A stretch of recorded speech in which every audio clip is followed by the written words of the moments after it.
What's up, boys and girls? I'm a little late. I walked in with no practice, but you got sound now.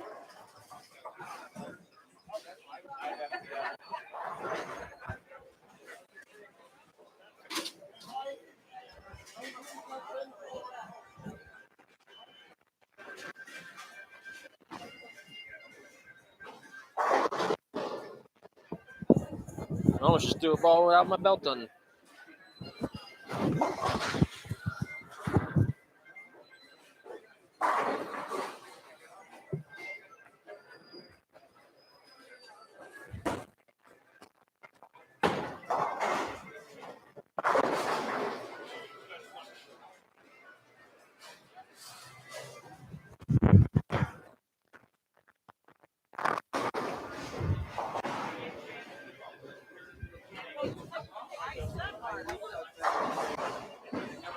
Thanks, sir. Put the mic on and we blow up racks. So yeah, I know I'm a little late, but week 8 of the AAA Schwartz Scratch Match Play All Stars. This is our last week on the Scorpion pattern. I don't know that we've been told yet what the next pattern is going to be that we're going to start on next week. But like I said, I walked in a little bit late. I didn't get any shots in practice. I walked in as they were starting the first game. So they may have already said that, and I'll ask John here in a minute. And if he tells me, I'll let you guys know. But I'll get a sheet in front of me here in a second, and I'll tell you who's where.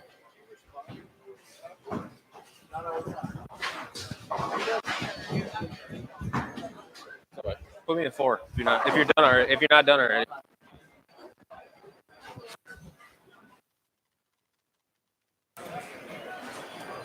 Find the sheet that I can steal really quick. Here we go.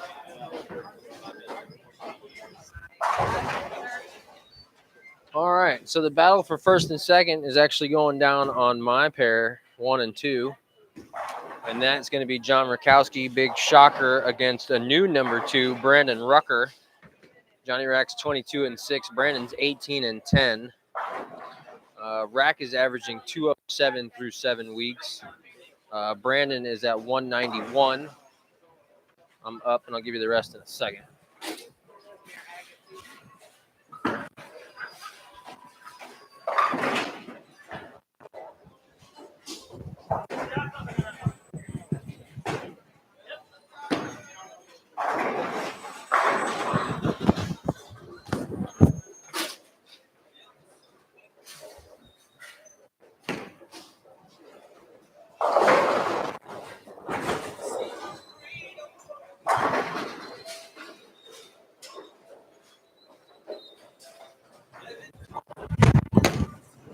Good shot.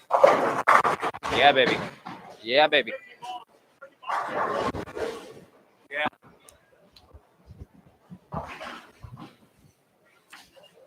All right.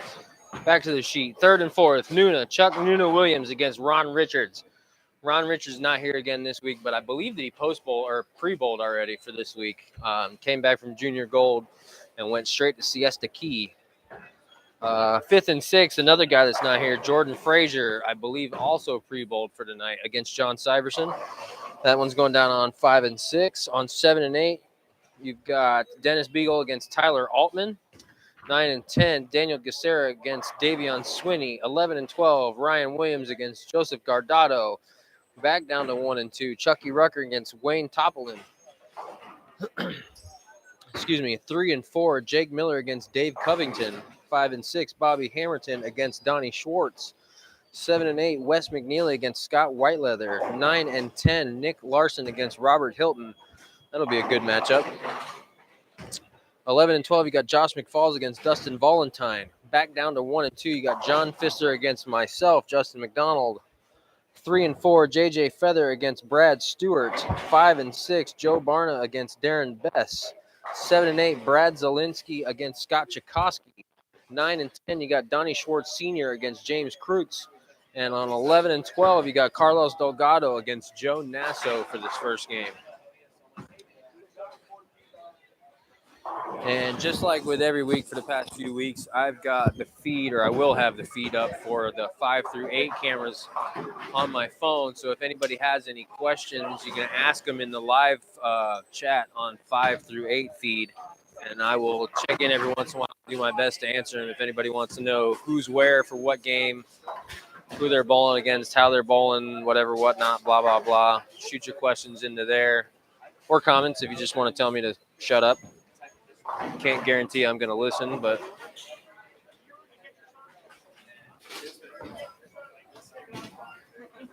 whoops.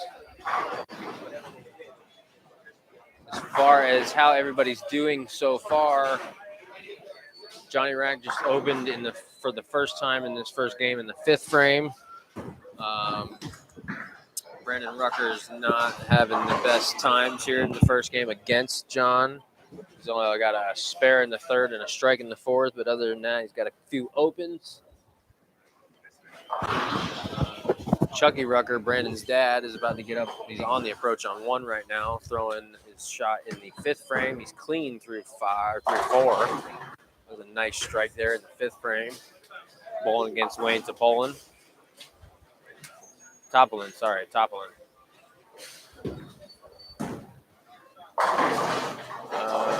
Let's see. Anything going on 3 and 4? Nuna's got an okay game going on, but he just opened in the 4th. Brad Stewart about to get up on the approach on 3. Strike, open, strike.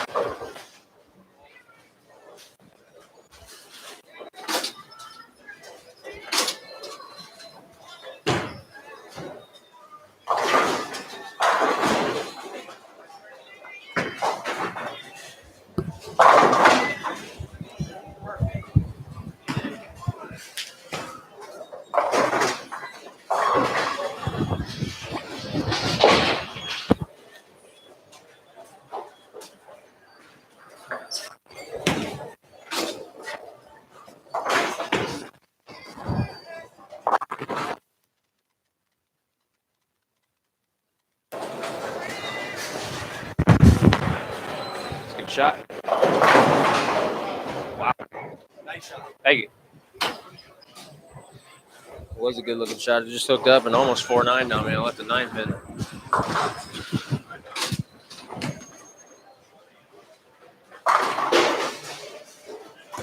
Spare.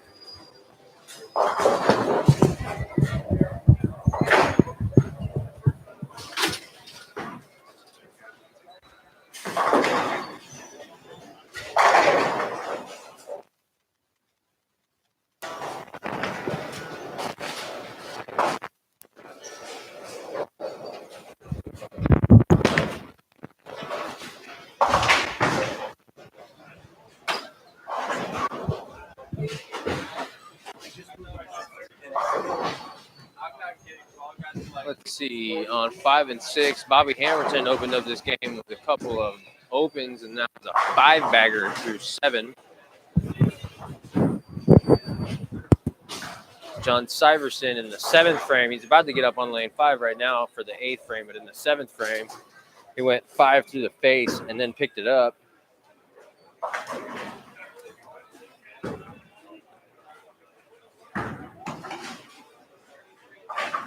On 7 and 8, Scott Chakosky just came off the approach on 8, picking up a spare to keep it clean through 7. Through 5. Dennis Beagle is about to get up on the approach on lane 8. He had opened in the 5th frame, but he had gone strike, spare in the first 4.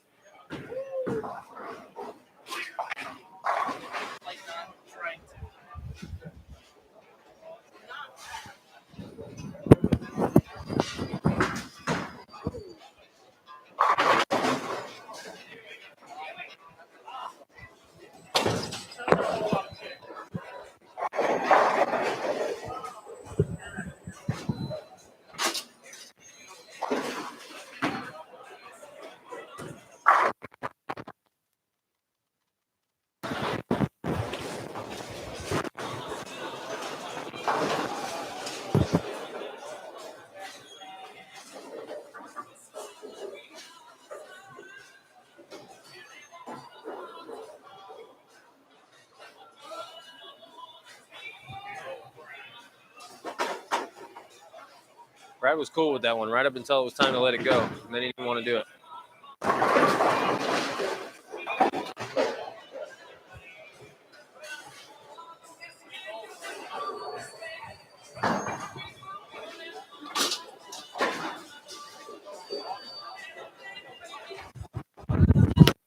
That's not.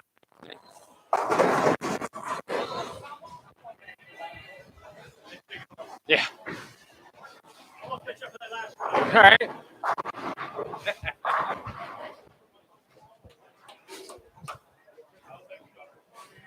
The ball was probably 2-3 boards inside the target and went through the face, and something shot across the deck and took the 6-pin out late.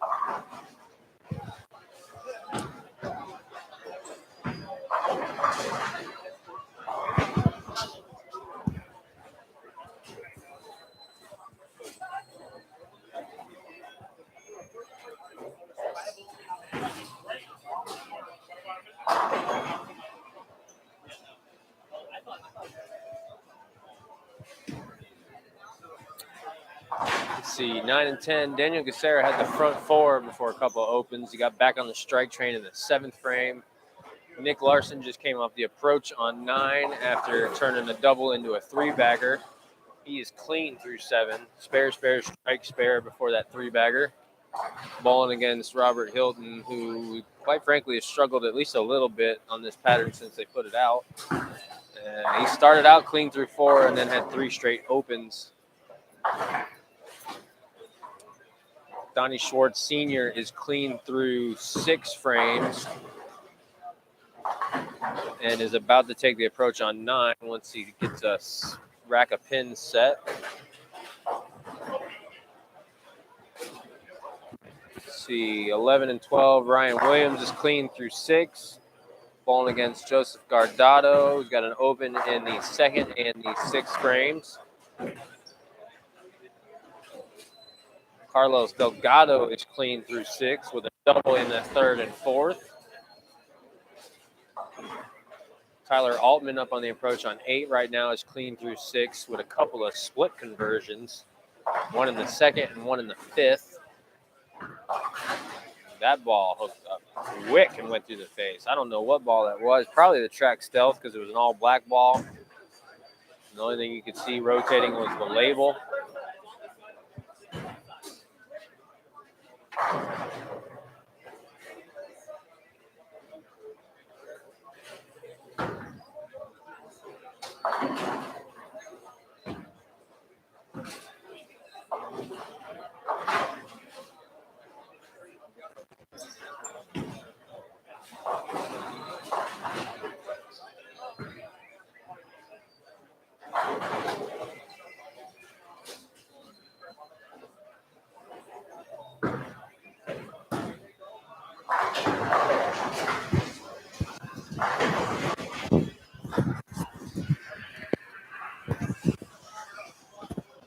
Did you already announce the pattern that we're starting on next week? Yeah, Badger.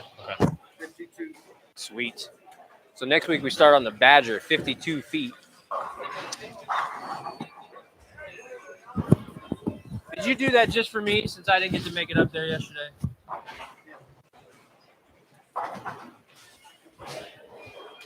Buddied up a little bit there. What's that? I just looked at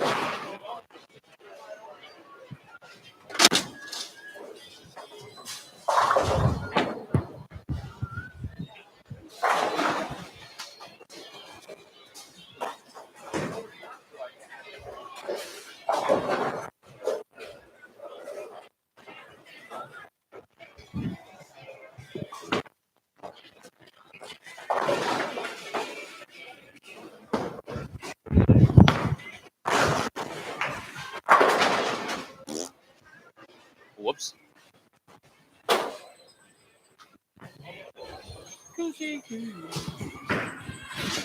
Poopy.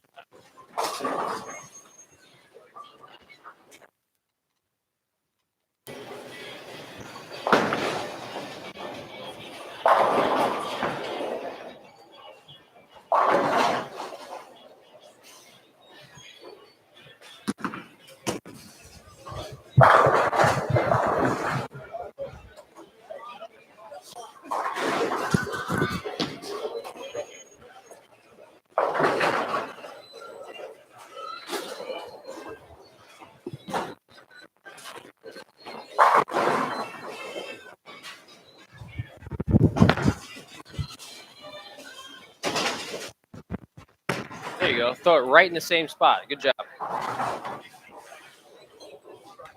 That was dumb.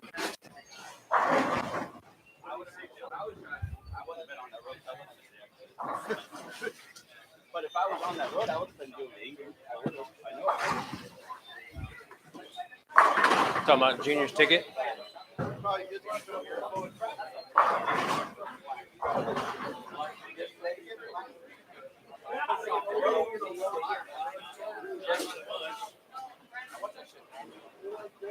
Five and 6 is getting into the 10th frame already.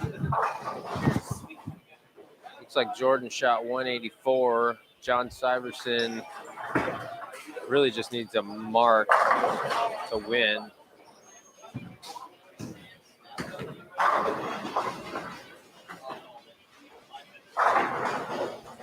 Hey, I know you're not old enough, but I need some shots later.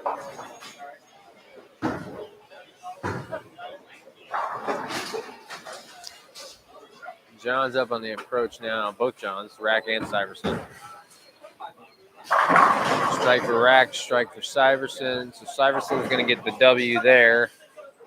Even if he throws 2 gutter balls, he's going to win by 4. Over Jordan Frazier's pre-bowl.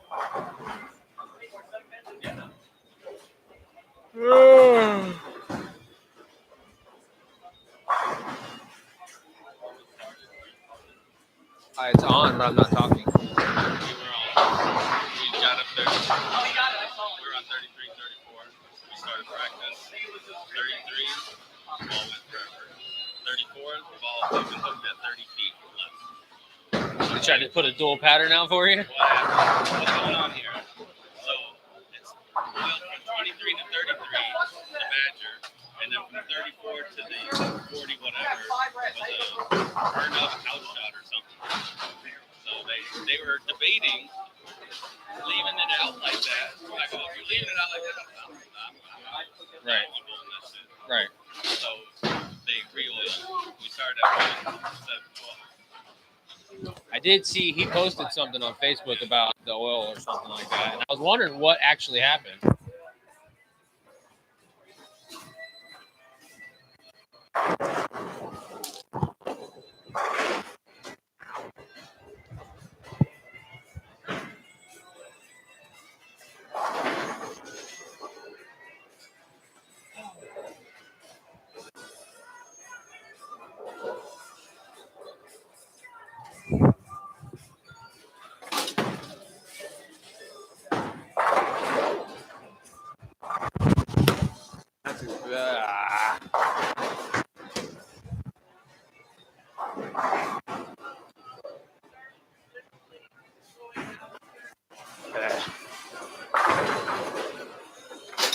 Better shot, but not that great.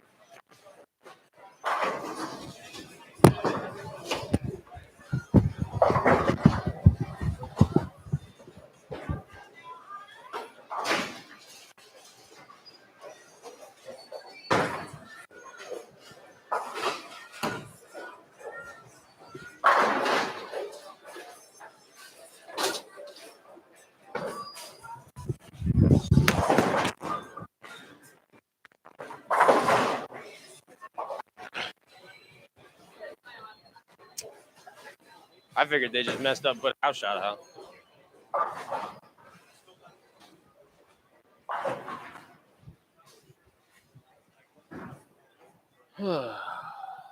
Sometimes, man, sometimes.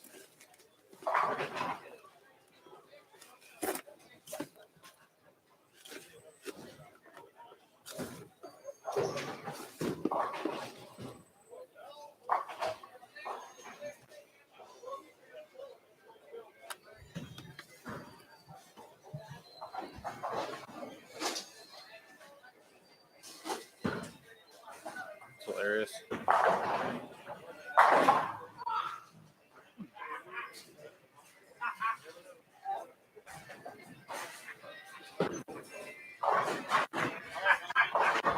Good thing I wasn't up there.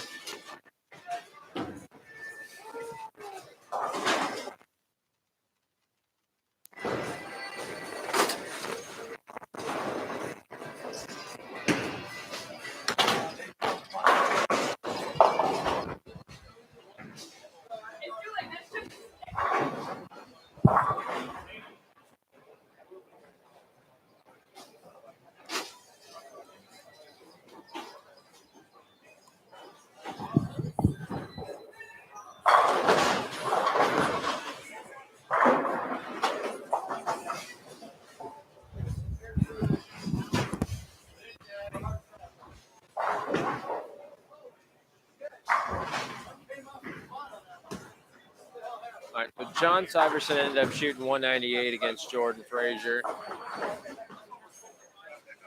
Donnie Schwartz Jr. shot 156 to Bobby Hamilton's 200 on the nose. And I believe that is Joe Barna. He was debating on leaving it the way it is. No. And I'm like, I want my money back. I'm not going to lose it. Nobody said, no, I'm give my money back. Yeah. So he asked everybody. 60-something people. Right. You guys might wait. So we all 34 through whatever. Everybody said okay. So. That's good. That's good. I'll put some tires on my truck before next month, and I'll be there for next month. What was it actually something that was out there, or they just didn't oil those lanes? I don't think they oiled it. But the guy said he did. I'm wondering, like, I don't know if you know this or not, but so I don't know if you know this or not, but at Woodside during the day they put the regular house shot out on 1 through 6, and then the rest of the house they put out like a 30-foot crap shot just for plastic balls to go down. I'm wondering if that's what happened there, like a fill shot basically.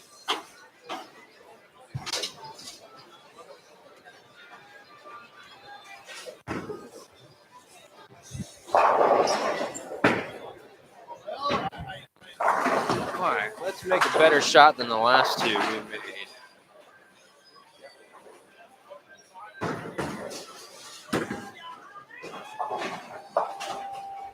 Thank you. Yeah.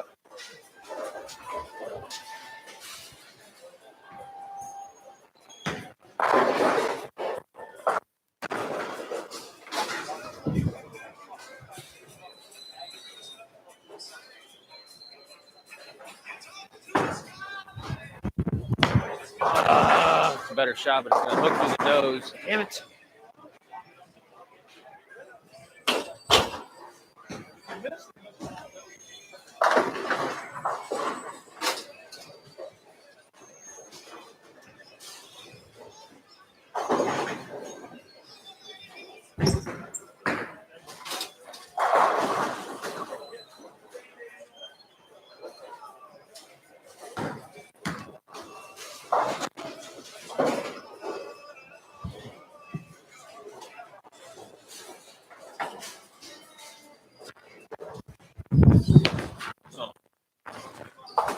Come on, Justin, make your freaking spares, man. Come on. Make your goddamn spares, man. Ugh.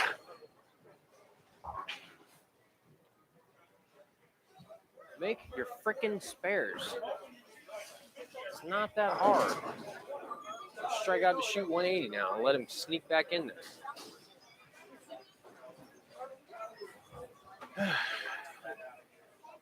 All right. Let's get it together, stupid. Darren Best beat Joe Barna 183 to 153. 3 and 4s into the 10th frame. Nuna's going to take down Ron Rickner's pre-ball.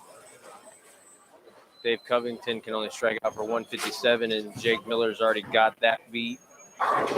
Brad Stewart struggling mightily in this game, can only strike out for 159, but JJ Feather can only strike out for 170, so that's still a close match.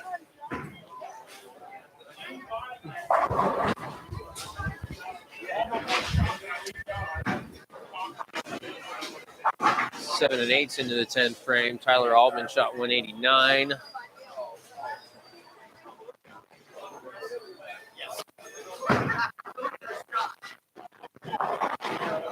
That 189 was good enough for a W against Dennis Beagle, 159.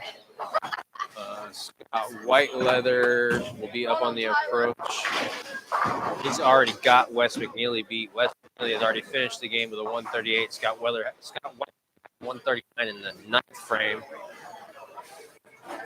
Right underneath him, Tchaikovsky can strike out for 217 against Brad Zielinski, who can convert the spare and strike in the fill ball for 175. 9 and 10s pretty much finishing up and done. Daniel Gacera shot 223. Davion Swinney's 146. Nick Larson shot 191 against Robert Hilton's 153.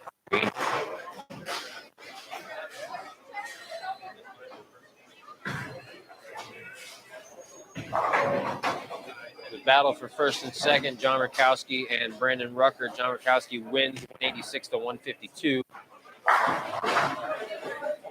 Donnie Schwartz Sr. can strike in the fill ball on lane 10 for 165 against James Kreutz's 152. So he's already got a win there no matter what happens in the fill ball. 9 count makes 164. On 11 and 12, Ryan Williams shot 207 against Joseph Gardado's 162. Dustin Ballin threw his first shot in the 10th at the strike. If he gets all three 10th, it's 155.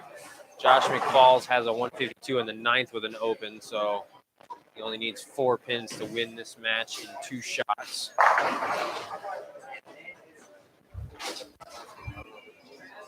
Wayne Toplin just finished up on 1 and 2.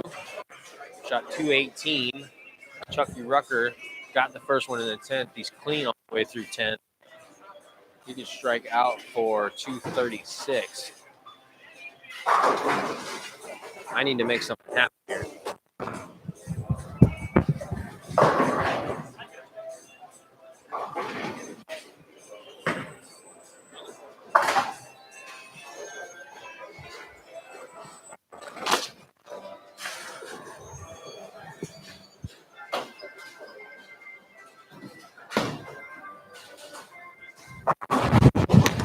That's a better shot. Come on. Thank you.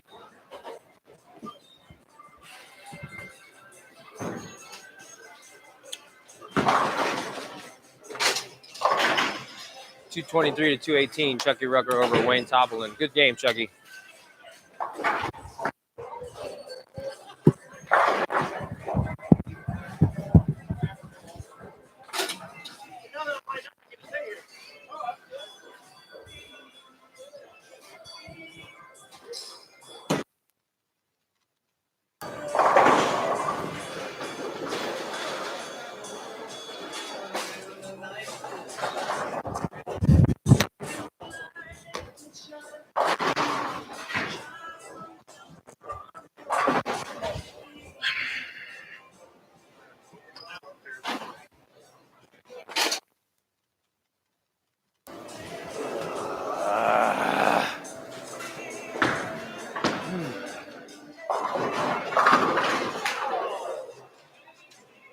Good game. Good game, John.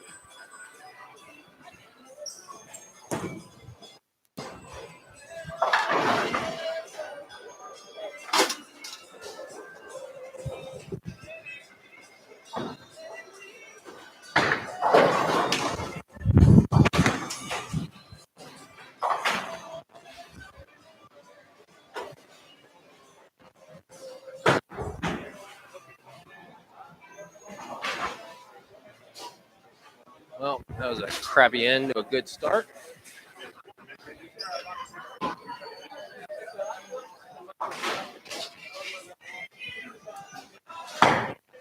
JJ Feather just beat Brad Stewart 160 to 146. I beat John Pfister 169 to, if he strikes here in the fill ball, it'll be 165.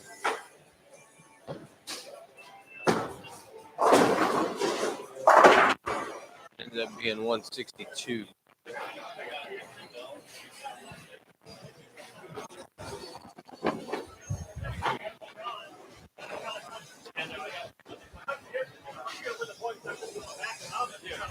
Yeah.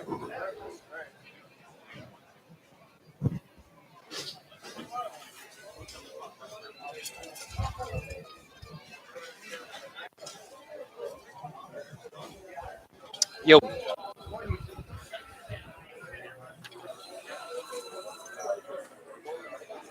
I will take a 165 win. Actually, I shot 169. Not ideal, but it is what it is.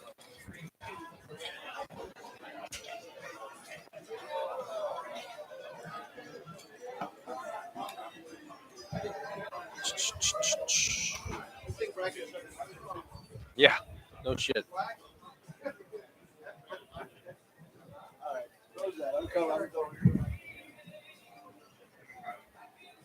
Are we allowed to make hole size adjustments after practice?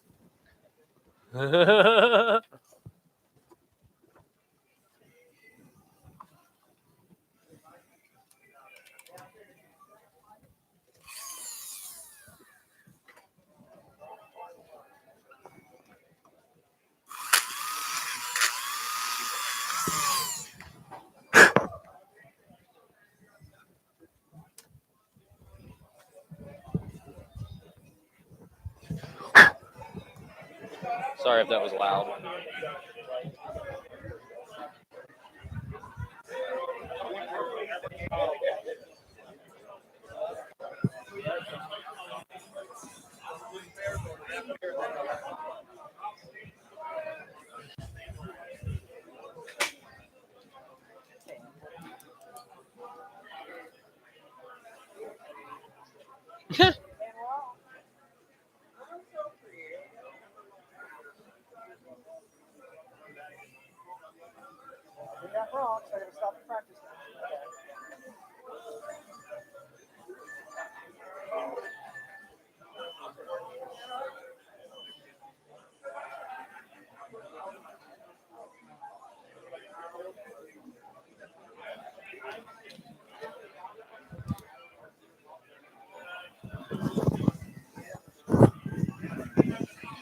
Justin, how was it, sir? Started out great. Fell off the tracks after that. I don't know what happened. Shot 169. What's that? You're not alone. I'm not alone? No, you're not alone. No, I know. I know. And like Dennis said, hopefully brackets don't start till the second game.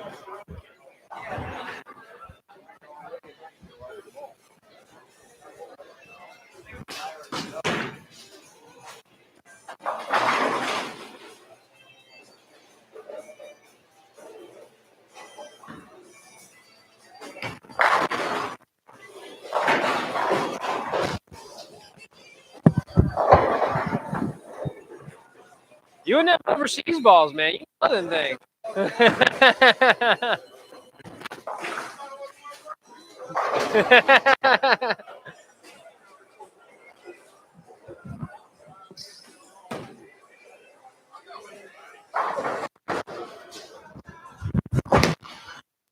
Sit, lay off. Ah.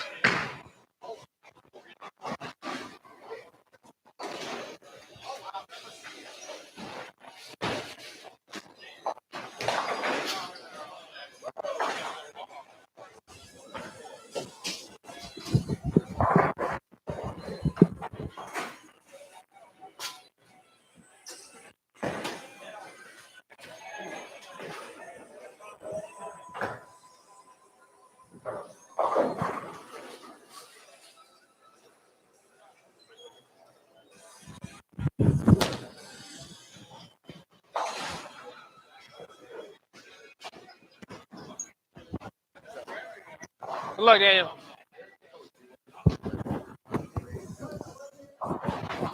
My comment about the overseas balls is because Robert Hilton's got a RST X2 squad on the ball return that he's throwing.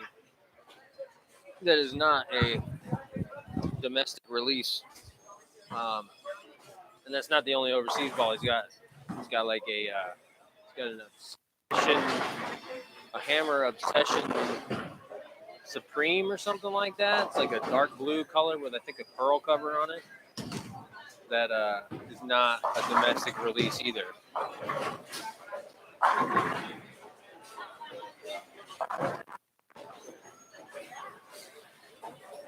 So now that everybody's settled in and we're starting the second game, on 1 and 2, you got Bobby Hamilton against Scott Whiteleather, Davion Swinney against Brad Stewart, Dennis Beagle against Wayne Toplin.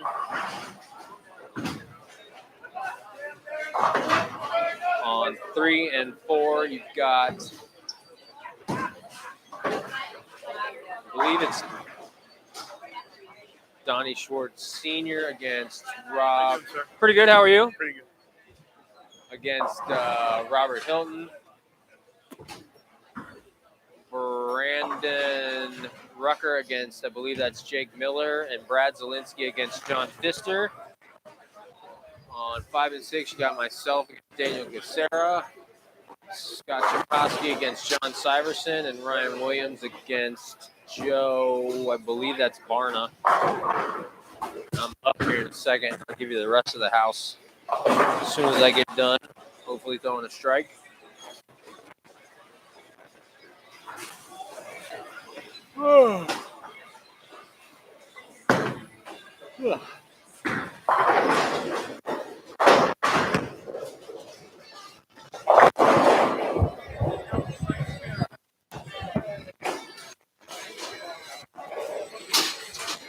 Dun dun dun down down down down down. Bow bow bow bow bow bow bow bow bow bow.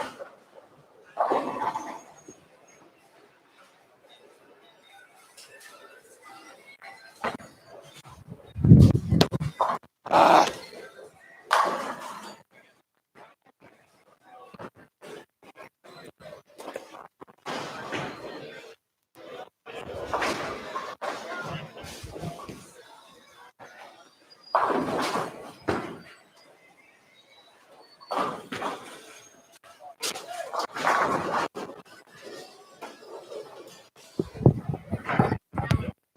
See if I can stop trying to do too much here.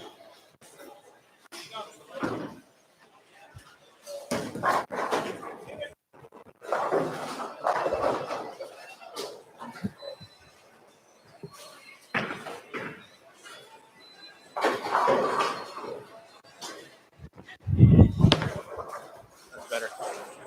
That's better. Do that again. He was Count. hitting your back. Do what? I said Mike was trying to tell me to hit in your back. Oh.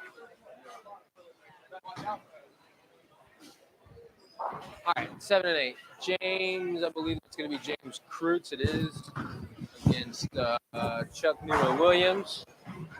Johnny Rack against Jordan Frazier, and Darren Bess against Dave Covington. 9 and 10, we got Nick Larson against JJ Feather. Looks like Joseph Guardado against Josh McFalls, and Carlos Delgado against Dustin Valentine. 11 and 12, we got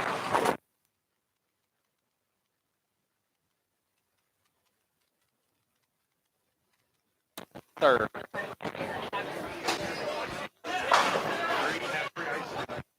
We got a small handful of guys with doubles to start this game.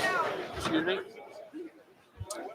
Daniel Gacera, John Rakowski, Dave Covington, Joseph Guardado, Josh McFalls adds to that list. Dustin Valentine up next has the chance to do so.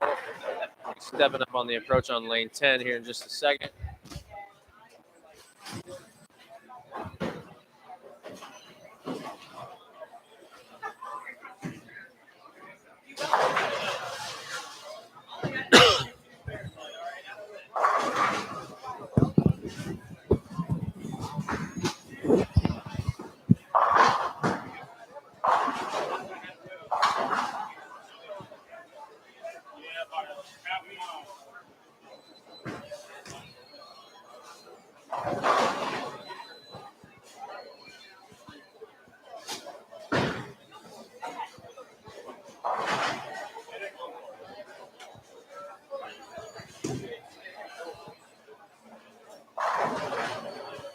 Joe Barna adds his name to that list of guys to start this second game off with a double. Throwing a high road max. Shot, Joe. All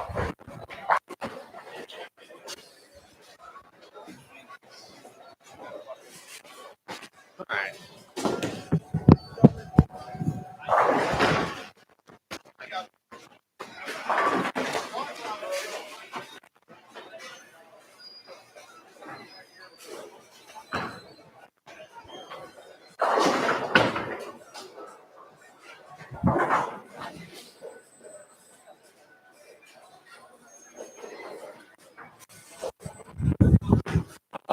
Jeez, Justin. My goodness, what are you doing? What are you doing?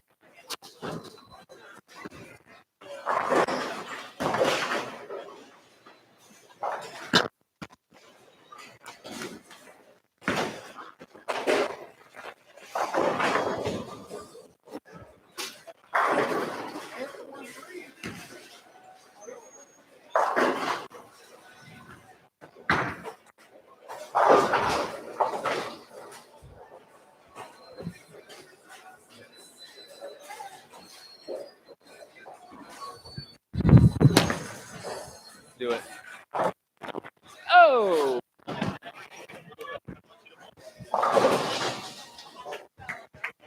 Why? Because I want to do I guess that's how you do that.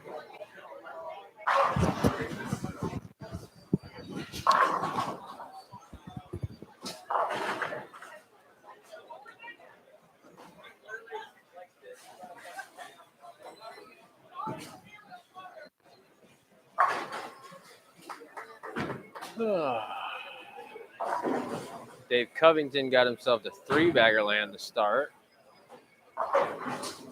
Joe Barna is about to take the approach on 6 to have the same chance. Josh McFalls and Joseph Gardado bowling against each other on 9 and 10. Both have that chance. John Rakowski missed out on that chance with a spare in the 3rd.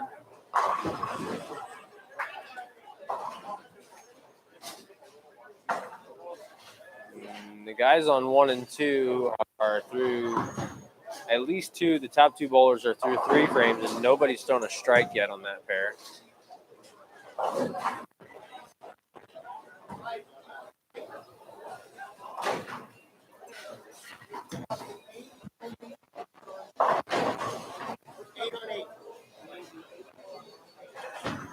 How's that? How's that?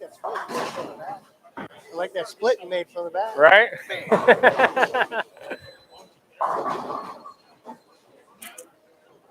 I think I'm trying to throw it too hard. That's why I keep pitching it to the right.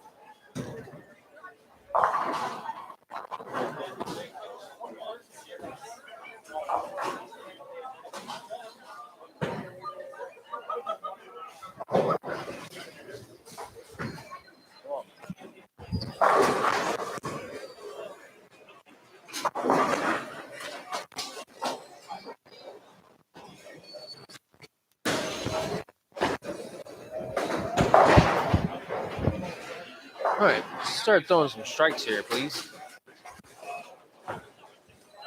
See what we could do. Newt up on approach on 8. That is a midnight blue jab. Man.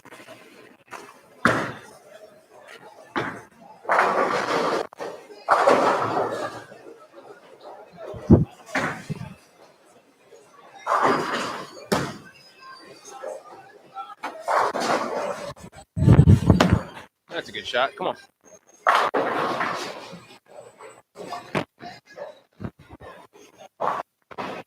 Can't throw better than that.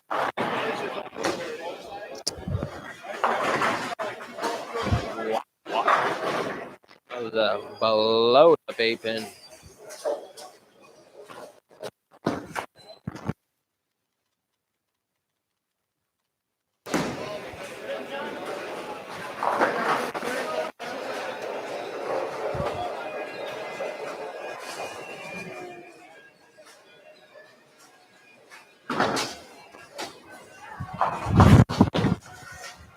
Not gonna.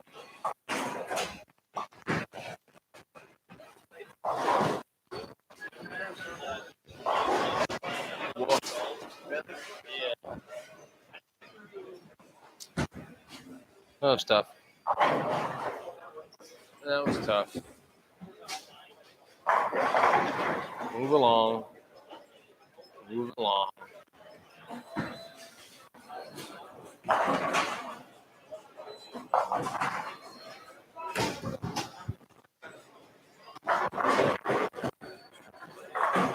A couple of strikes on 1 and 2 there.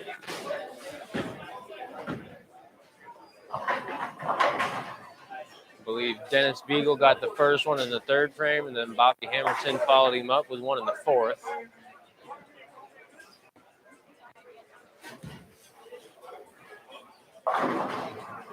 Brandon Rucker getting him back on track after a rough first game on 1 and 2. Spare strike against Jake Miller. Robert Hilton is clean through 4 with a strike in the fourth.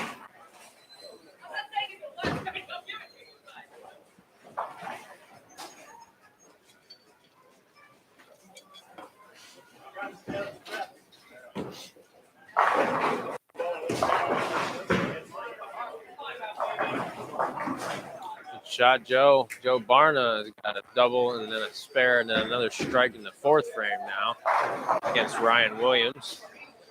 Attaboy.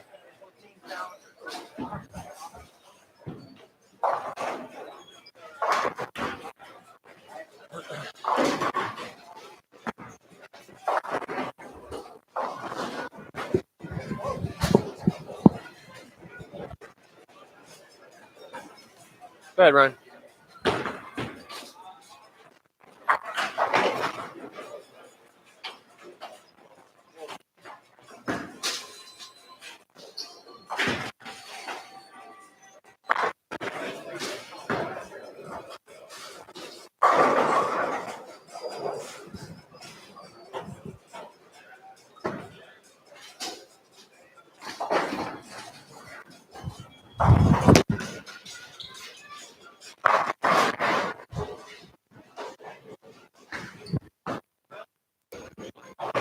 Last one should have done. That is what the last one should have done. I suppose I should go ahead and pull my phone up and pull the feed up in case anybody's actually asked anything yet, now that we're halfway through the second game.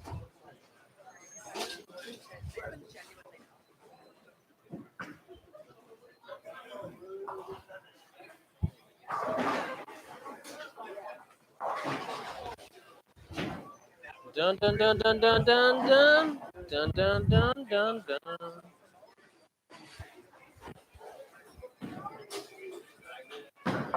What am I doing? What am I doing? What am I doing? YouTuber. What the hell?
Damn, Nuna's in deep for a lefty.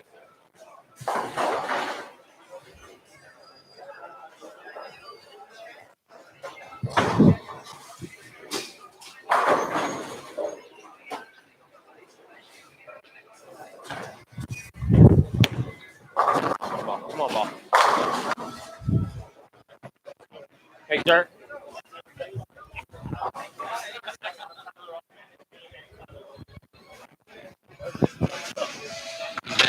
Stand for me.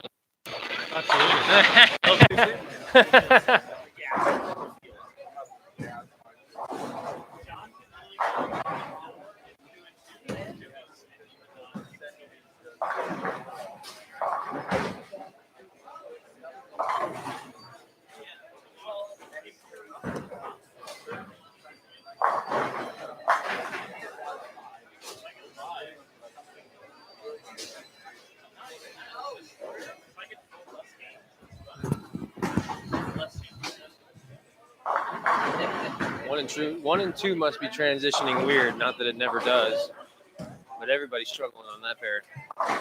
Even Wayne Topolin, who just shot 223 on that pair. He's got a spare in the first and a spare in the third. Other than that, it's a couple opens, and he's got a big split to try and convert here in the fifth. Scott White Leather is the only one that's clean through 5, but he hasn't thrown a strike yet. Actually, no, I'm sorry. No, he is the only one that's clean through 5. All spares so far.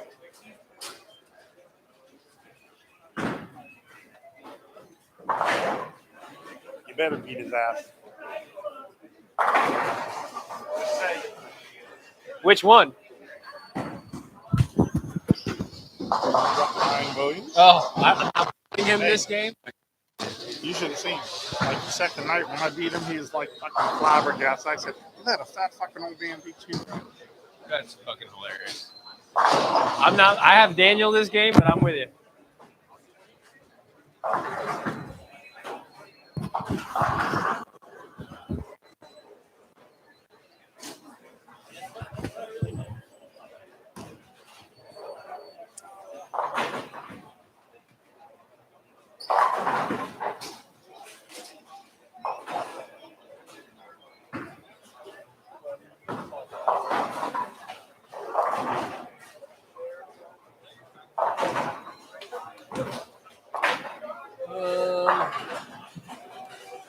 Not really many big games. There's not really any big games going on right now, except for right next door to me on 7 and 8. About to take the approach on 7.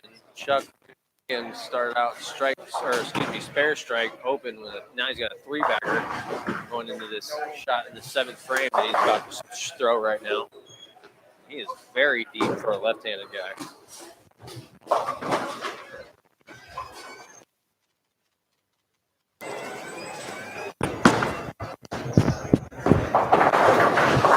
Crossed over and went Brooklyn on him.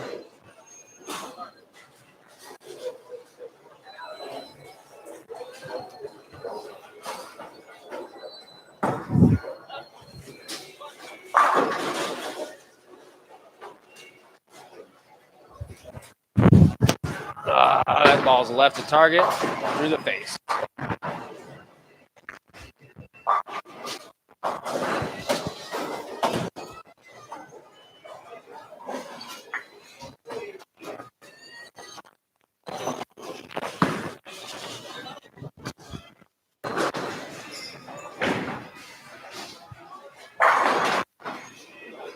I'm just not paying enough attention to what I'm doing. Trying to see the ball go all the way down the lane, like as soon as it comes off my hand, basically. Not what you want to be trying to do.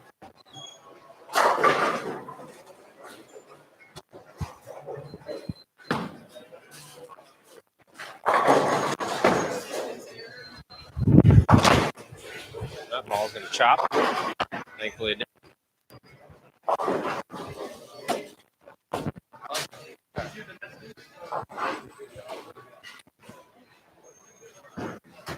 Yeah. All right. Back on the strike train here in a minute. Hopefully. A little better shots. Tyler Altman just threw down 12 and struck. He's got a halfway decent game going. Looks like they're through 7. He's through 7 frames. And it looks like he's got 4 strikes.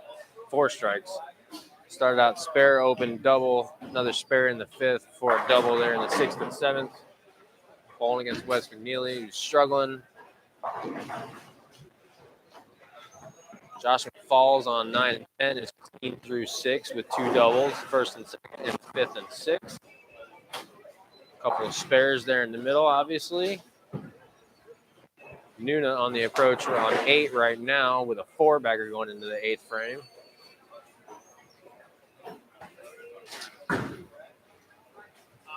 That ball is also crossed over. Did not strike this time.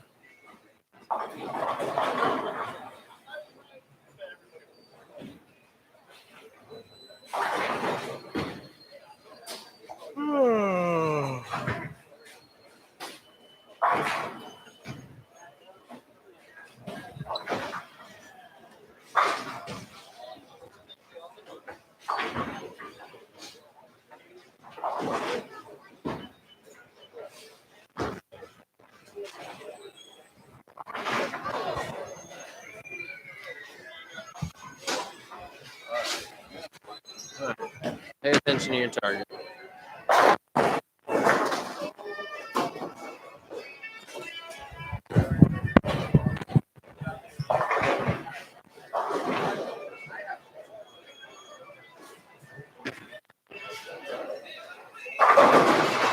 Yep, Robert's gone from one overseas ball to the other one. He's still an obsession ball I was telling you guys about a minute ago.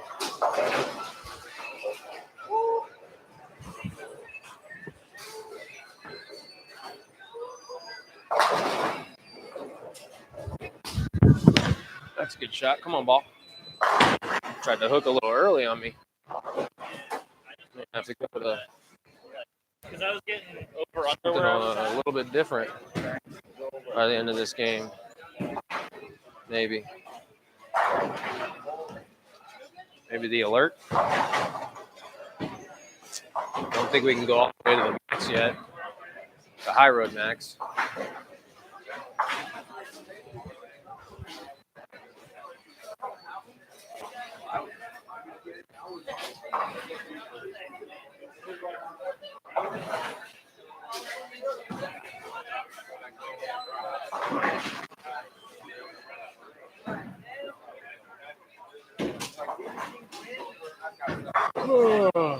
Tyler Altman on the approach on 11 with a double going into the 8th frame here, trying to make it 3.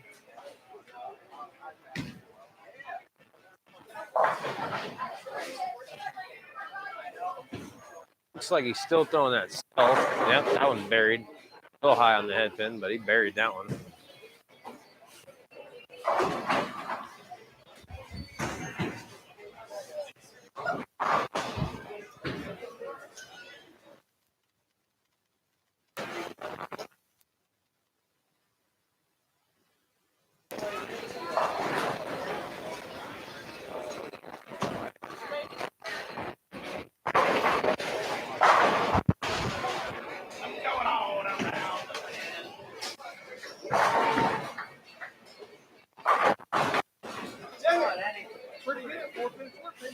Shadow has been a thumbs up. You're as deep as I've seen any lefty, and I don't know how long. Because I watched the other one try to play outside on this pair. Didn't work. So I said, I got to get away from that. Yep. I'm either gonna look like a complete idiot, or I'm gonna. Yeah. Right.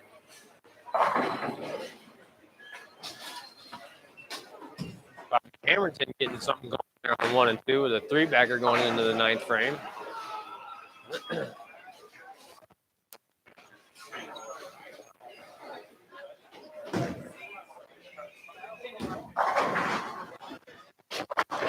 Who are you looking for? Nuna? Right there. Same time. Yep, they're starting to transition a little bit, at least on our pair. Joe's ball just went early.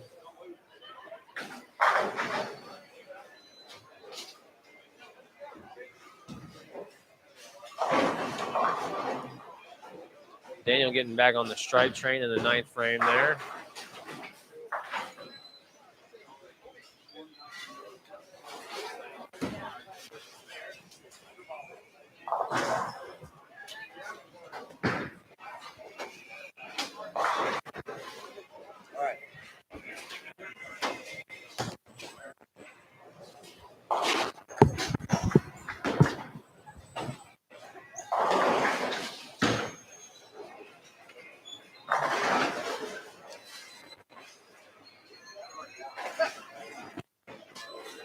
It is the obsession super for Robert Hilton. Overseas ball.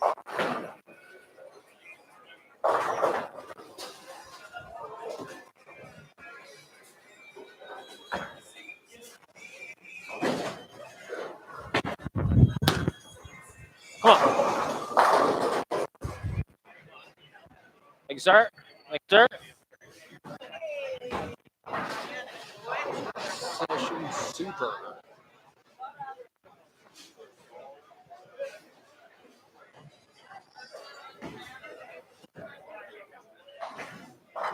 Big start.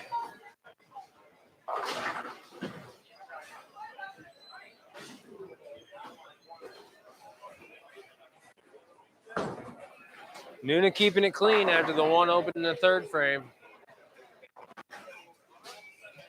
That deep look might not necessarily be where it's at for him anymore. Might have transitioned out of that, but he's keeping it clean. He's going to win this match against James Cruz. James can only strike out for 170 even. Luna's got 171 in the eighth with a spare in the ninth, so that one's over. Let's see, nobody's into the 10th frame yet. Our pair and the next pair over 5 and 6 and 7 and 8. What's up, Brian? 5 and 6 and 7 and 8 will be the first pairs to get into the 10th frame. We're already into the 9th. They're into the 9th.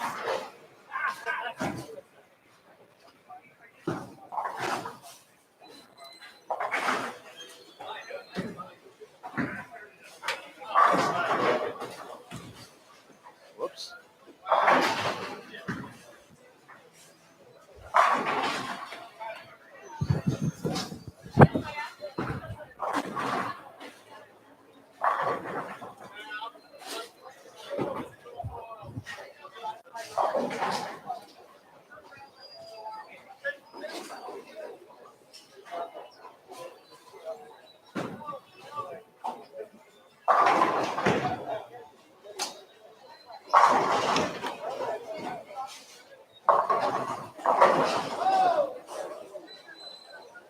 It didn't hook from out there because you threw it out of the no man's land. Well, actually, 11 and 12 just started the 10th frame right now. Tyler Altman struck for a shot in the 10th frame. If he gets the last two, it's going to be 226. That match is already over against Wes McNeely. Wes can get the all three in the 10th for 184. Got the first one.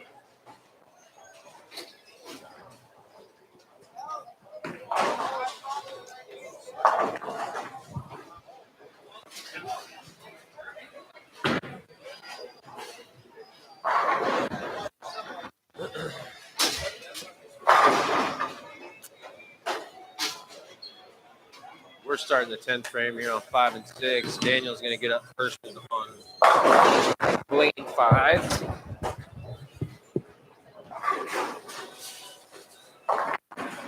He was throwing a double cross to start this game. He's gone to the hammer.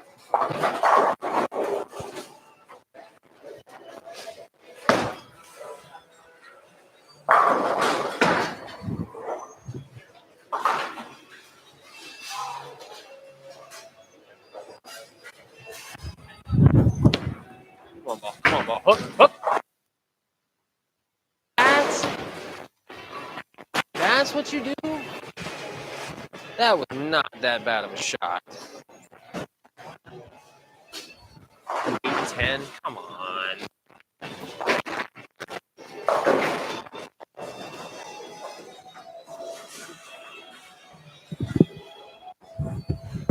Well, it got me a win.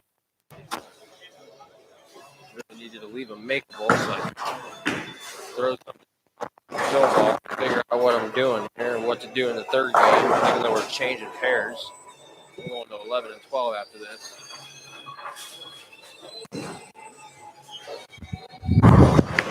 That was fucking terrible.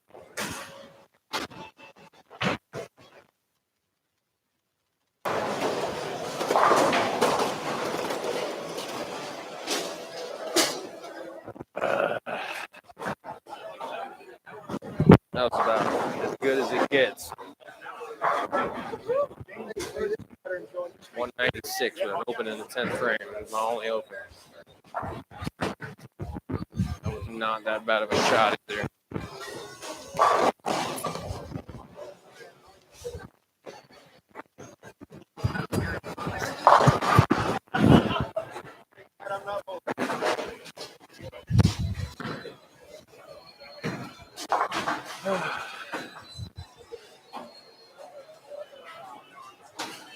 Yeah, Tyler beat West 216. West did strike out for the 184. Ron Rickner pre-bowled 188 the second game, bowling against Chucky Rucker. Chucky had a double going into the 10th frame, got the first one in the 10th, so he can shoot 204 to win.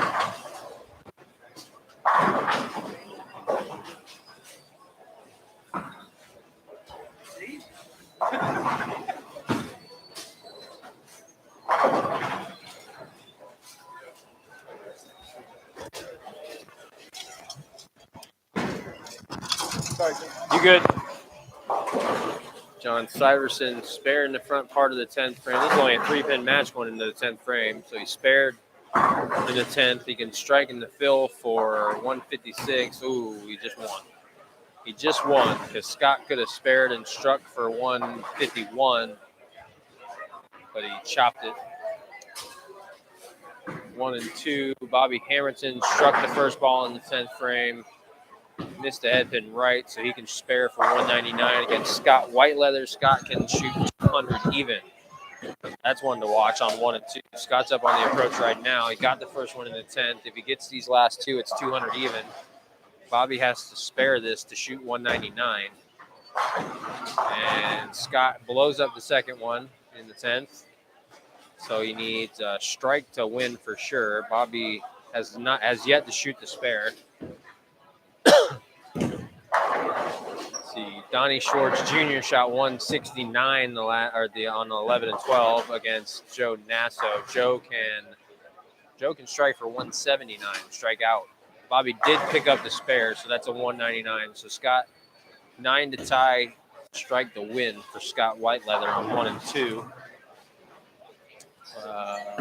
John Syverson won 151 to 140. Joe Barna left a 4-7. Can pick it up and strike in the fill for 190. Ryan Williams had opened again in the 9th, just spared in the 10th frame, so he can strike in the fill for 166. So that's a win for Joe Barna.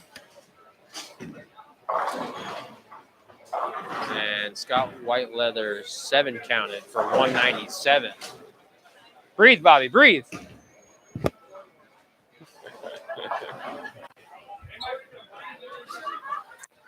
Robert Hilton can spare here in the fill ball for 162. But Donnie Schwartz Sr.'s already beat him. He's got 185. Brandon Rucker can get up in the 10th frame on lane 4 and throw all three for 215. It's clean through 9.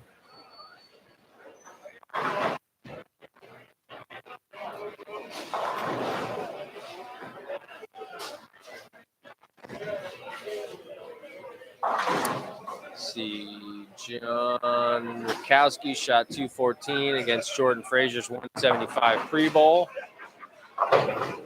Dave Covington won his match 195 to, I believe that's a 150 some odd against Darren Best.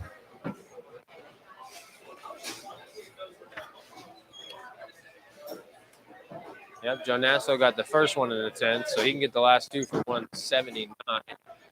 Beat Junior.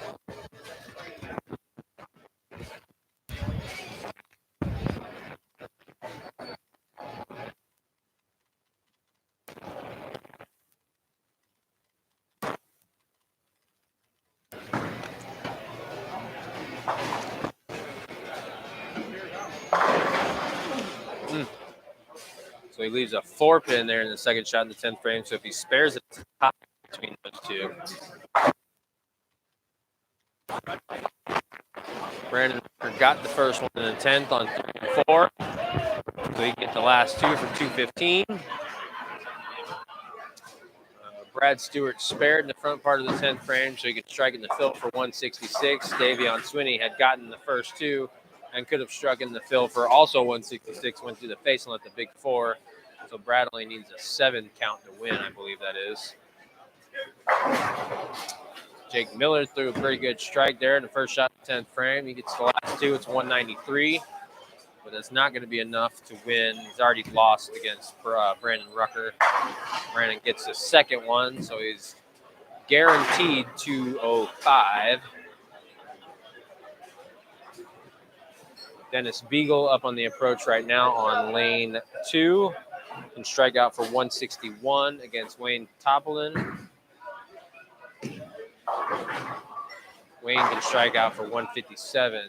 Dennis has went through the face, so he can pick that up and strike for 151. It's a close match there, close, low-scoring match. Big shot for Jake Miller there in the second shot in the 10th frame. Going the reality check. Brandon had gotten into the purple hammer. That one crossed over for the strike for 215. That's a W for him.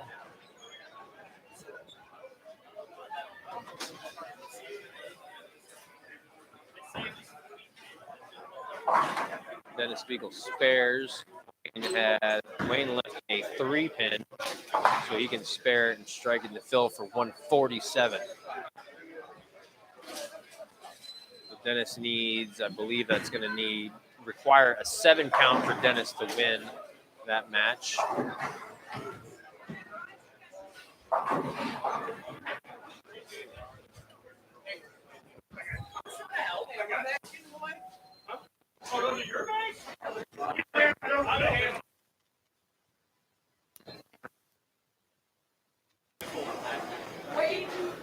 Big strike for Dennis Beagle in the fill ball there for the 151. So that's going to lock out Wayne. Larson 153 against. Let this graphic get out of the way and I can finish that sentence.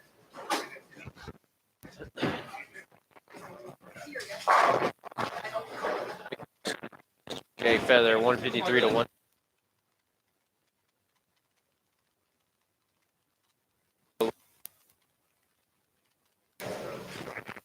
Valentine going into the 10th frame with a double. Gets the first one in the 10th. He can strike out for 197. Carlos Delgado shot 177. And that is the last match to finish the second into the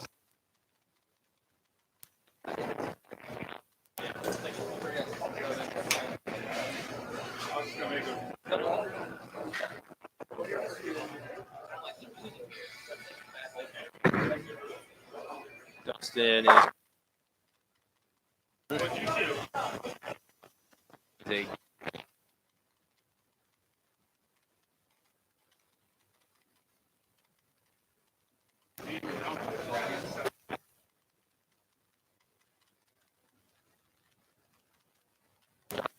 down there finishing up.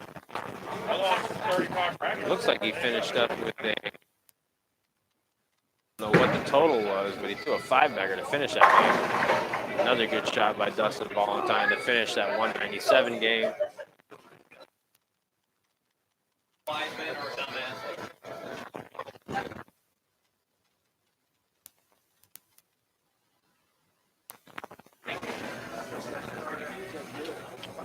All right, so while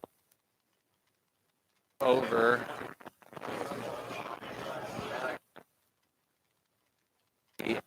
the Sunday out the handicap game total pinfall tournament on the house show. Mistaken is 80% of 230.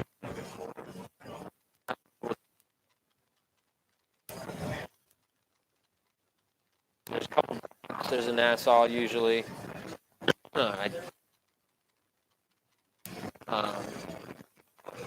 Checking at 10 o'clock in the morning and bowl at 11.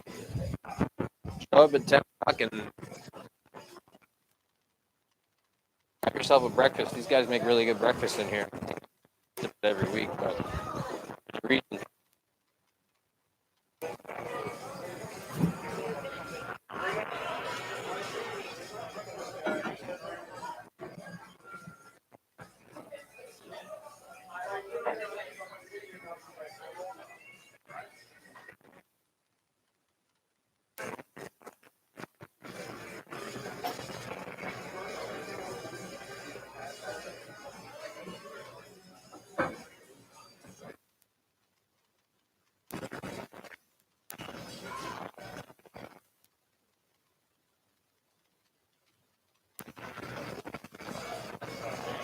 All right, screens have already.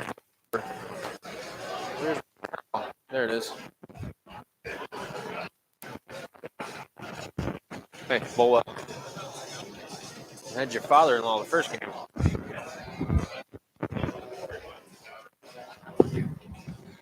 All right, let's see here. A good shot here is a true tell of whether or not we should be doing this or go to something else.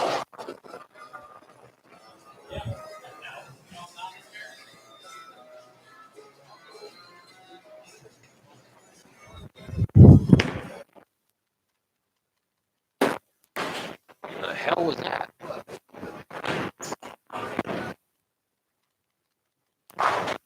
That was interesting.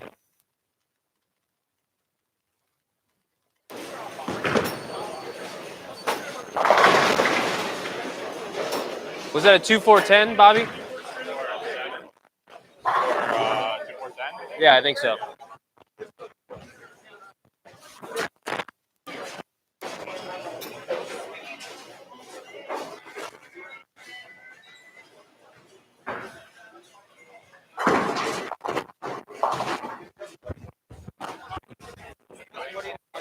Two, 4-10.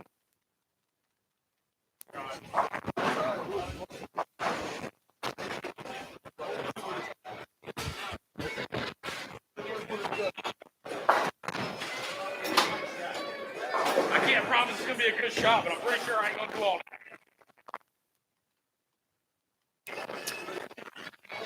Not ideal. That ball didn't hook. Thought really well.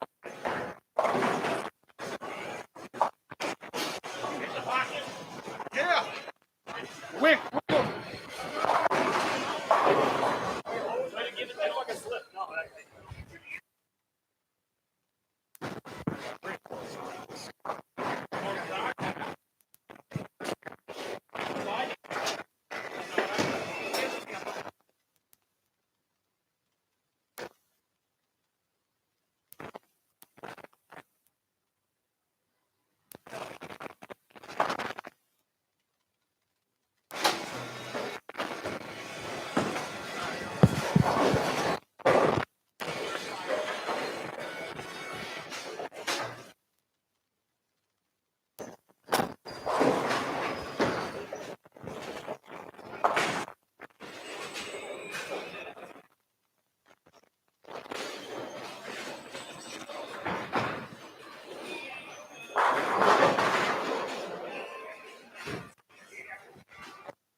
Never.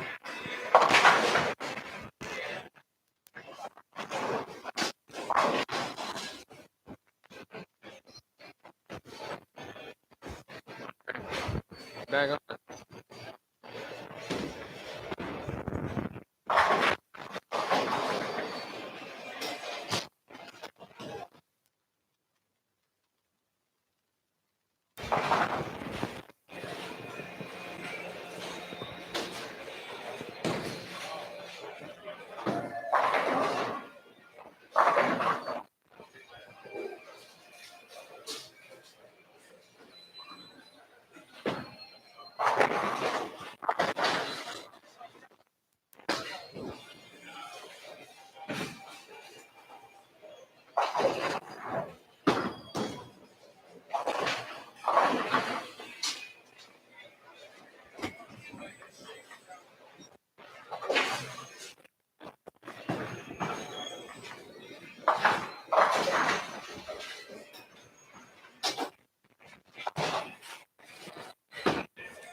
see here.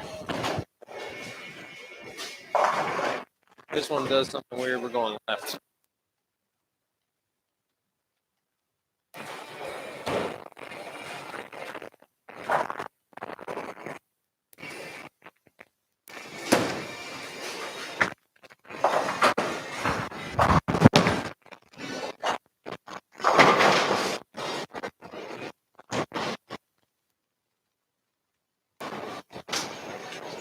One might screw me.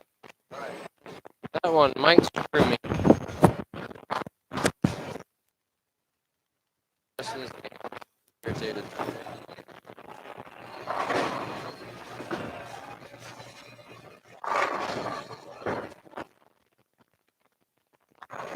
All right, third game.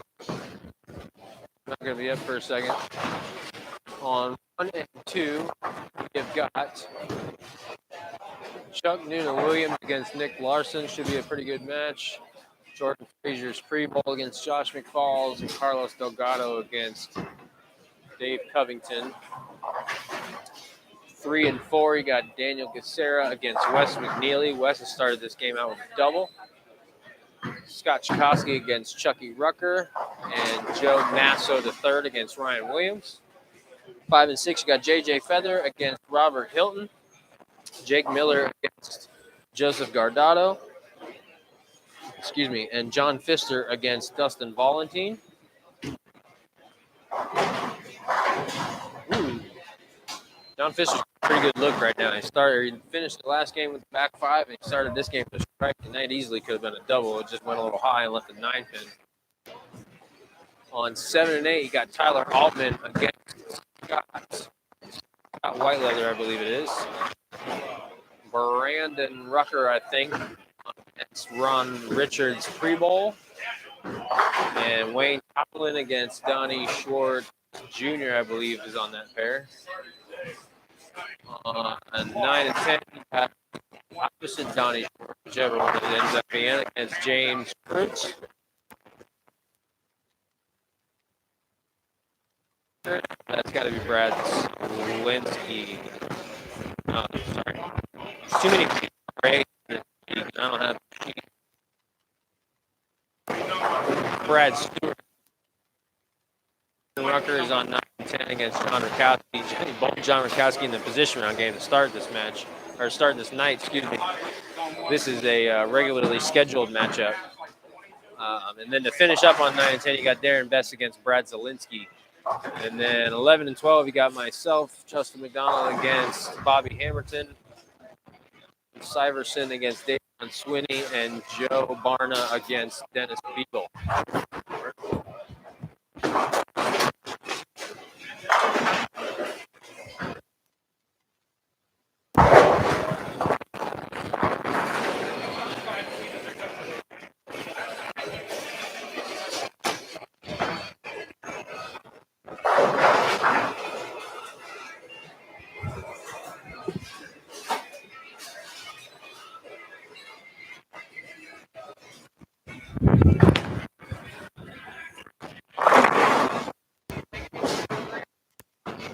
Thanks, sir. Thanks, sir.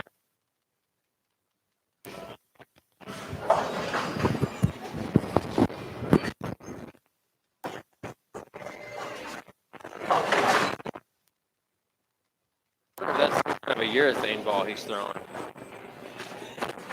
It looks like a UC3 going down the lane, but he's only got swag stuff.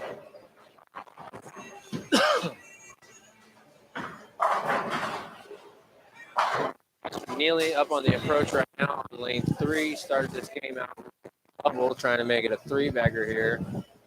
But he is the only player. Oh, no, excuse me. Darren Bess and John Iverson both doubles.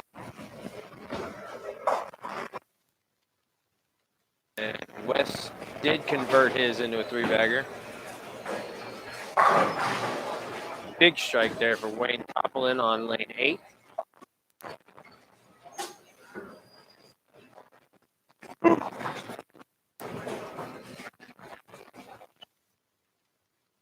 Syverson about to take the approach on 12.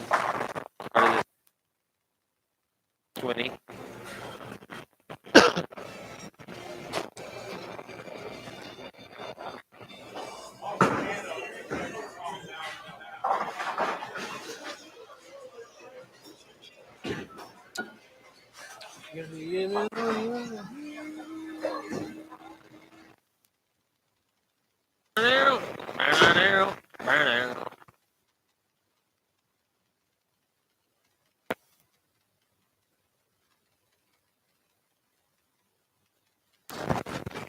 Joseph Gardado starting on 5-6, started this game out with spare double.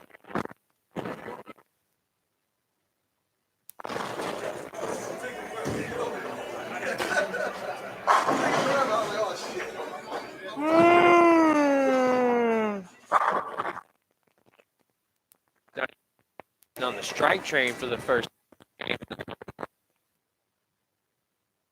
Rucker again.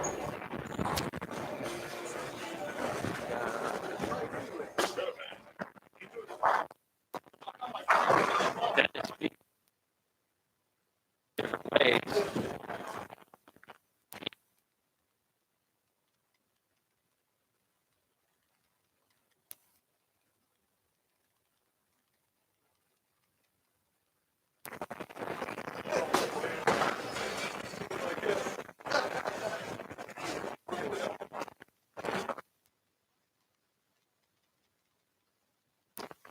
This is over.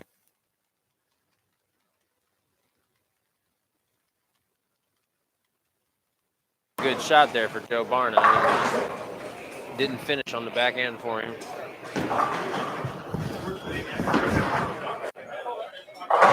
The conversion for Dennis Beagle.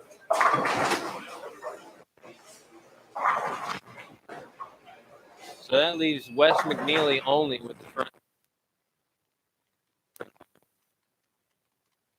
Bowling against Daniel Gacera.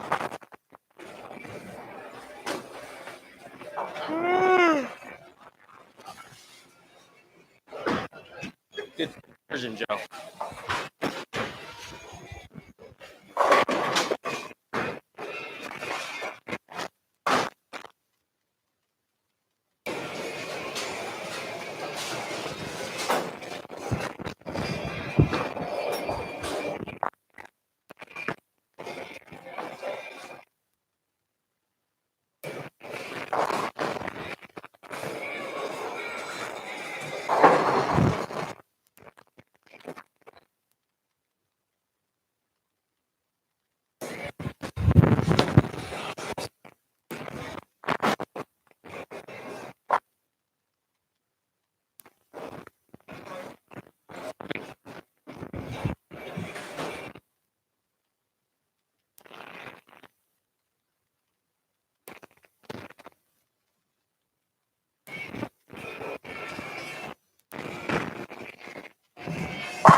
Sweet.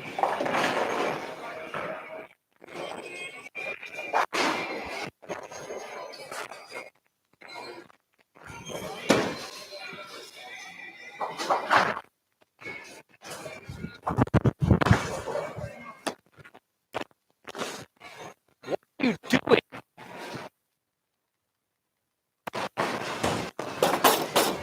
Not take a goddamn scare.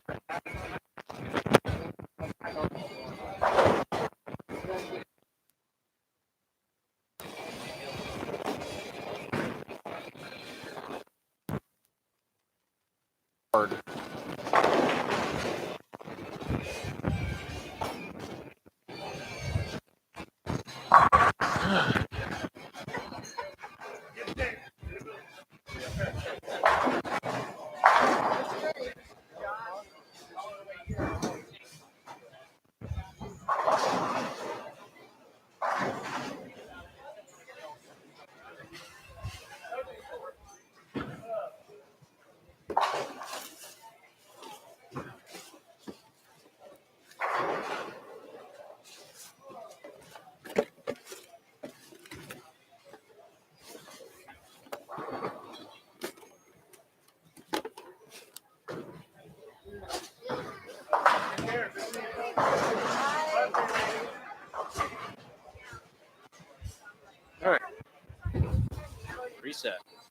You're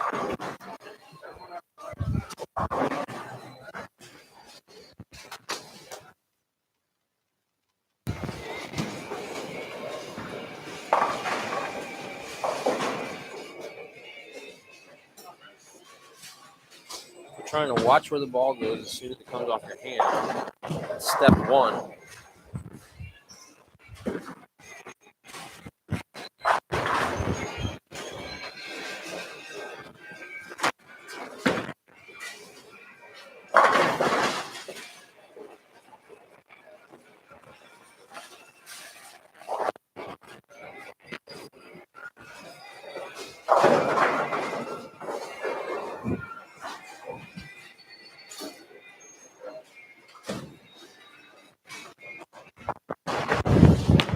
That's a good shot. That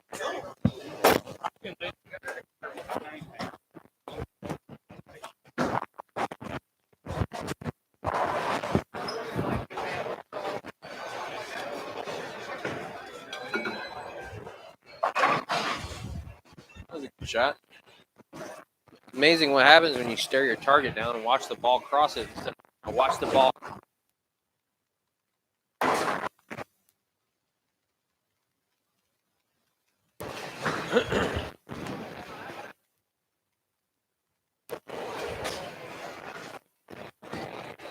Let's see. McNeely's perfect run ended in the fourth frame with a 9 pair, so nobody's perfect for this third game anymore. JJ Feathers got a good game going on 5 and 6. A couple of spares before a 3-bagger.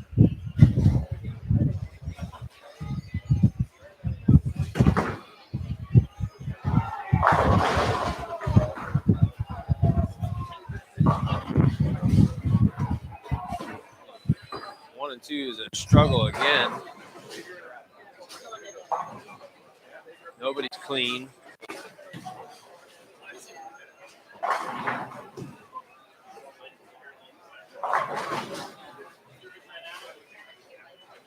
Be interesting to see how that pair plays when I go down to it, back down to it. Oh, Davion Swinney just picked up the 4-6-7, or excuse me, 4-6-10 on 11.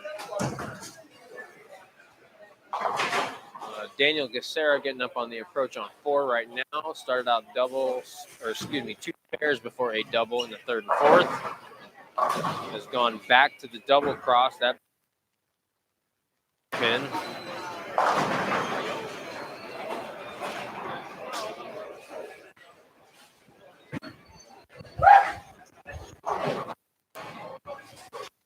Roll it, son.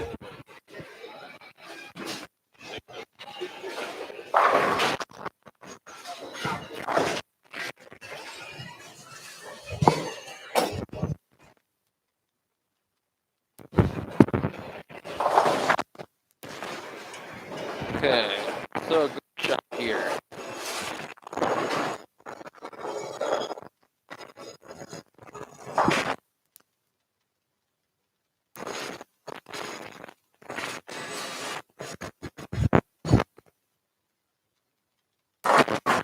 Don't hook. Third, I want.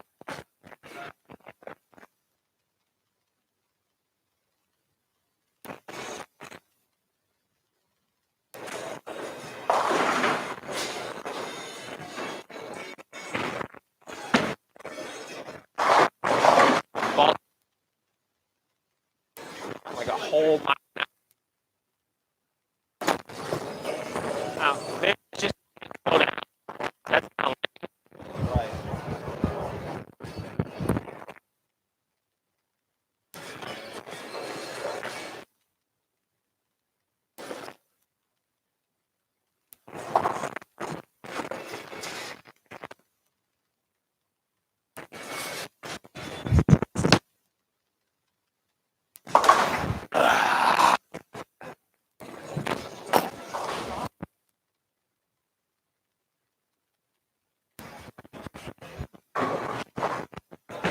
There's one thing that I've said since the beginning of this pattern is that if you throw it hard off your hand, we haven't seen a load sheet for this pattern, but it seems like a lot more forward oil than there is reverse oil, so it's hard for the ball to slow down.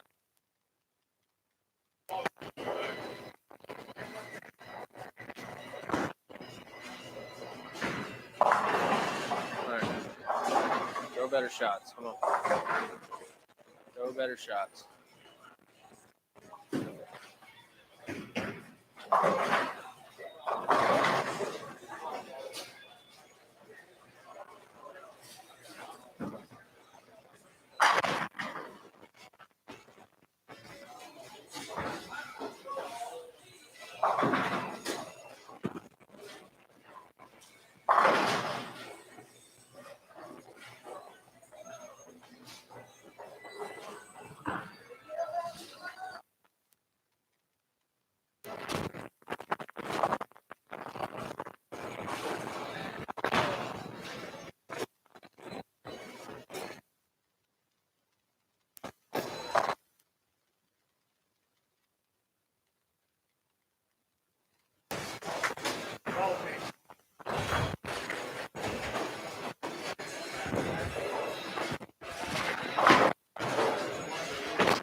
John Syverson's got a big game going here, and I didn't even realize he's got the first two in a spare and then the next three.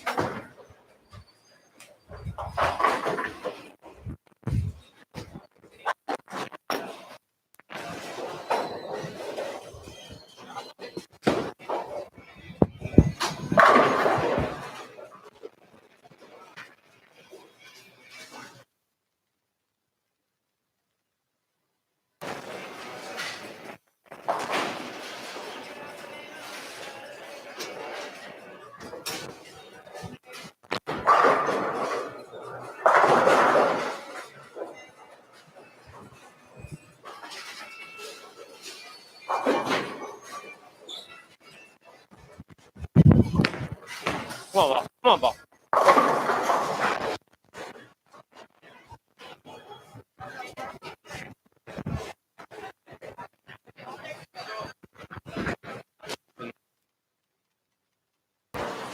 Even that one was about a half a mile an hour fast, quarter of a mile an hour fast. Bobby's got something going. Won't.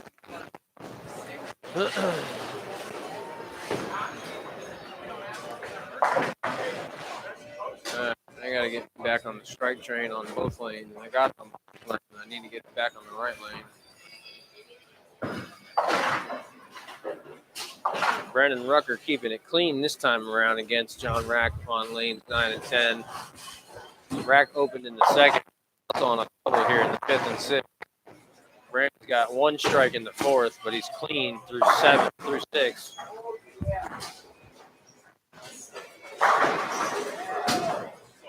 Match is pretty much dead square right now.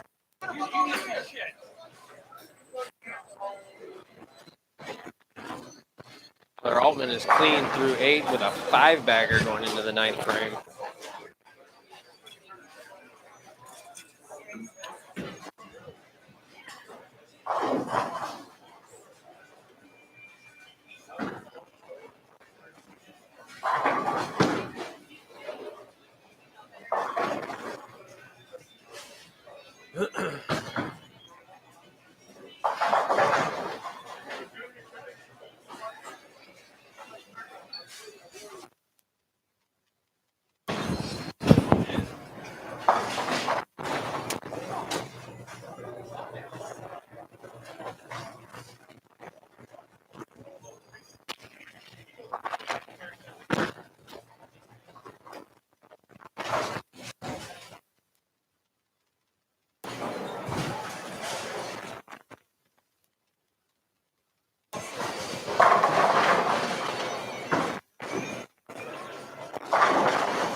Tyler Altman had gotten himself a 6-bagger, including in the 10th, before he threw one a little wide there.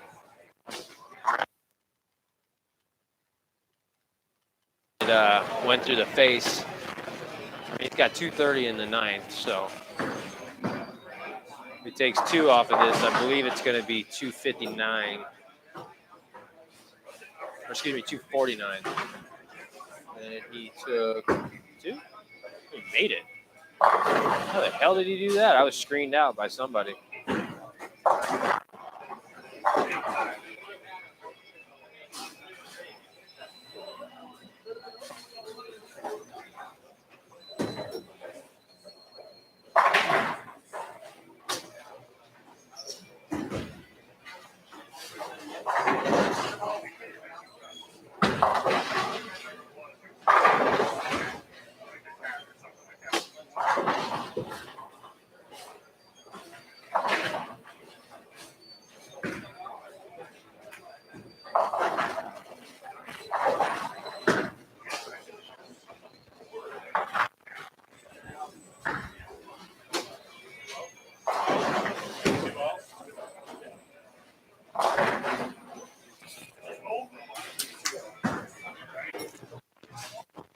All right.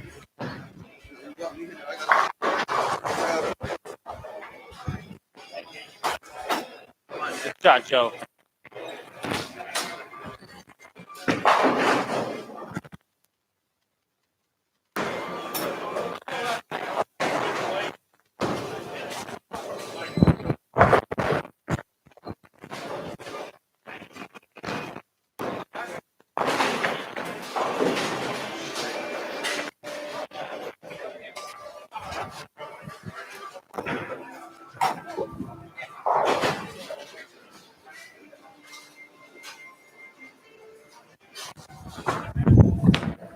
Come on.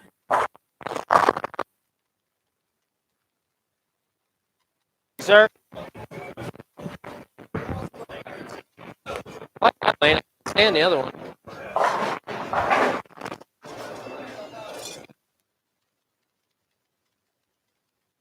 Or something.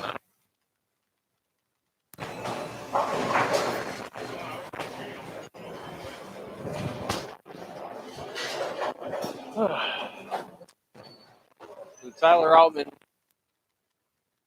50 to 250 to 157. Brad Stewart beats Ron Richards pre-bowl, 175. Last match to finish up on that pair is Wayne Toppelin against Donnie Schwartz Jr. Schwartz Jr. spares in the front part of the 10th frame. He can strike in the fill ball for 166. Wayne opened in the 9th and has a 151 going into the 10th. So 2 strikes, and that's a W. There's the first one, even though it crossed over and went Brooklyn.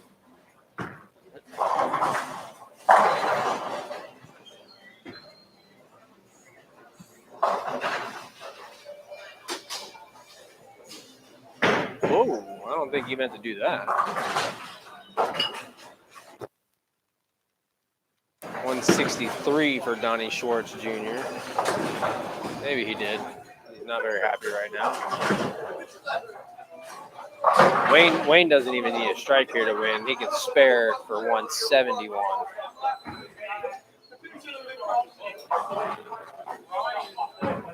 John Syverson still on 279 pace here in the third game, 11-12. He's fixing to take the approach on 12 in the 9th frame. He's already got Davion Swinney beat. Davion can only strike out for 167.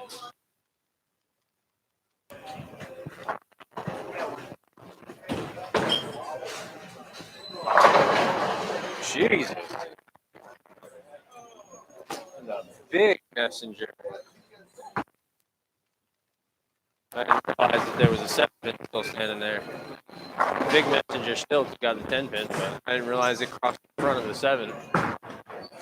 Down 1-2. Nuna and Nick Larson have tied 72.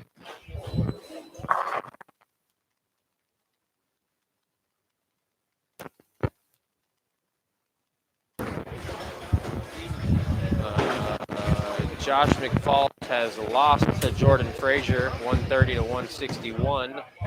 Carlos Delgado hoping in the 10th for 175. Dave Covington, who had a three-bagger going into that 10th frame, just left a 9-pin. So if he spares it and swings in the fill, it's going to be 190. So he's already got that one. McNeely keeping it clean through 8. Oh, until I said that. The ball was already away. But just whiffed the 10-pin to the right against Daniel Casera. Daniel's also clean through 8 with a decent advantage now.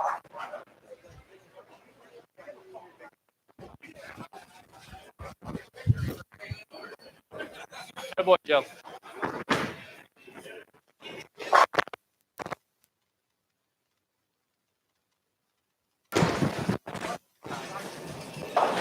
Let's see if I can get a hook and carry on this lane.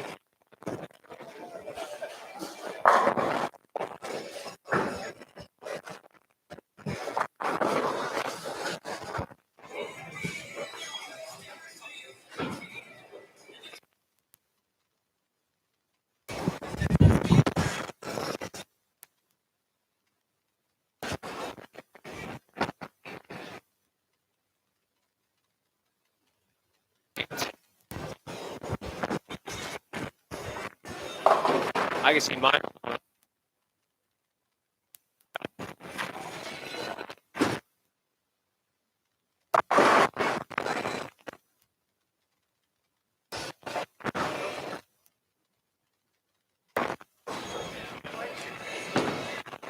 Dennis, go call it.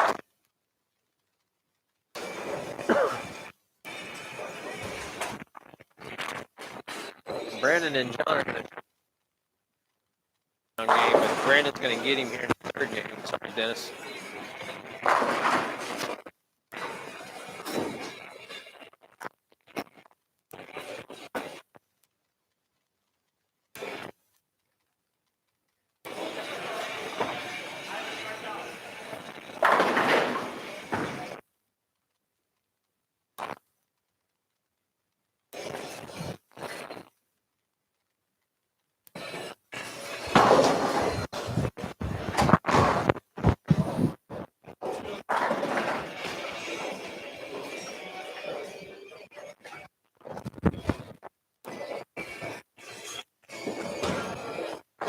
Throw a good shot. Just throw a good shot.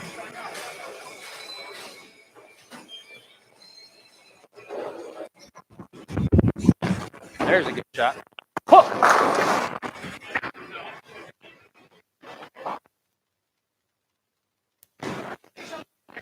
The hook on the lane.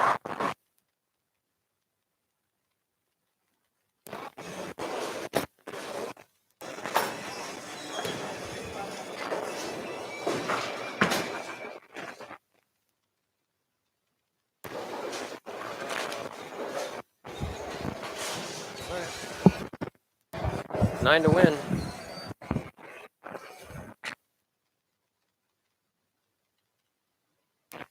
Win.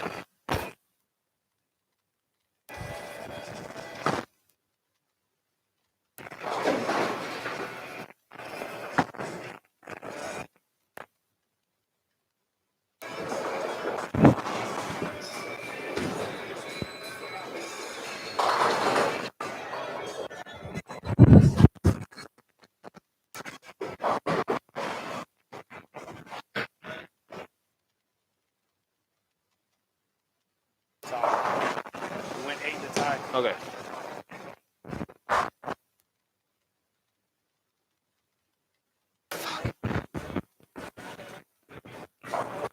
The tie is better than Ross, but you just throw a goddamn good shot.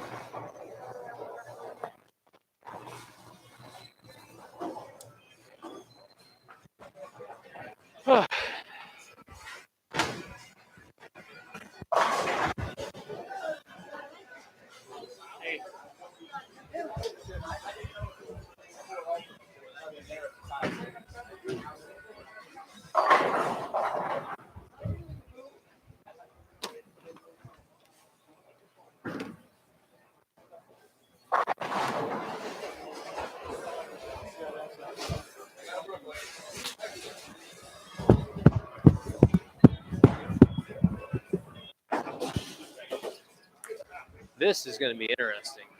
This pair in the fourth game is going to be real interesting. Sorry, sir. You're good, buddy.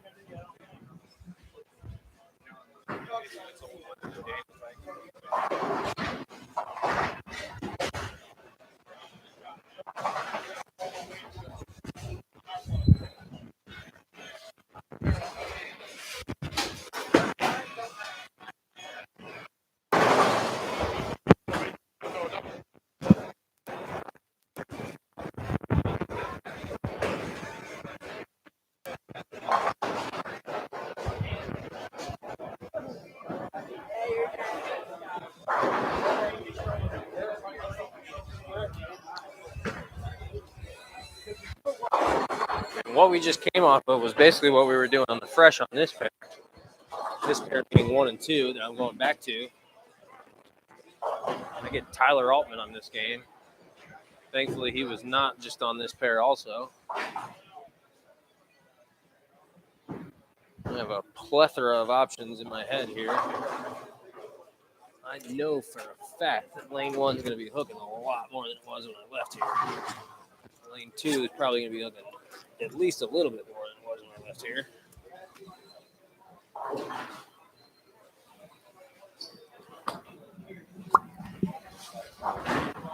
I'm more than likely going to be throwing different balls on each lane.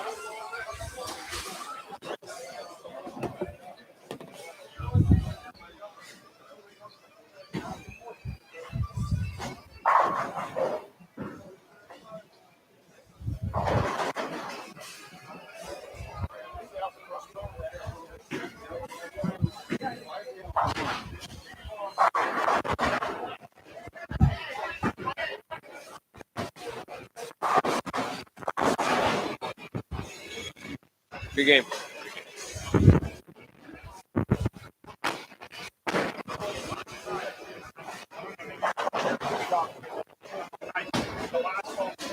I can make one final, at least. It would be nice.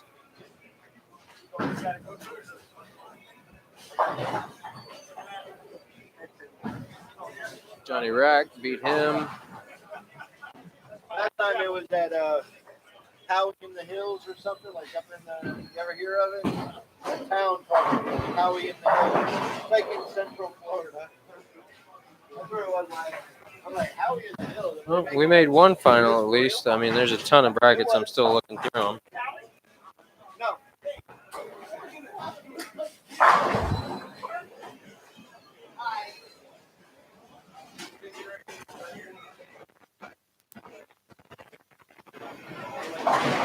Lost the first game to Rack. One of them.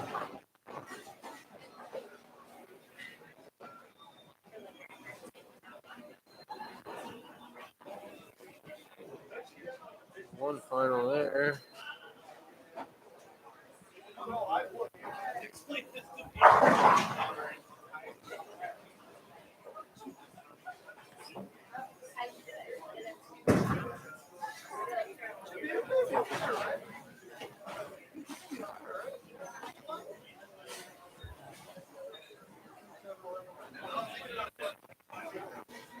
What did Dustin just do? No idea. 170. Couple finals.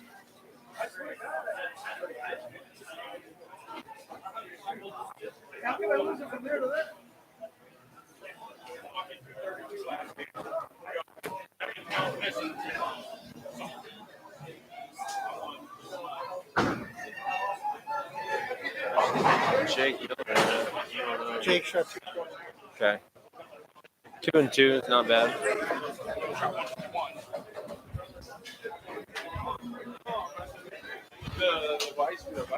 Let's just shoot a decent game and make some money.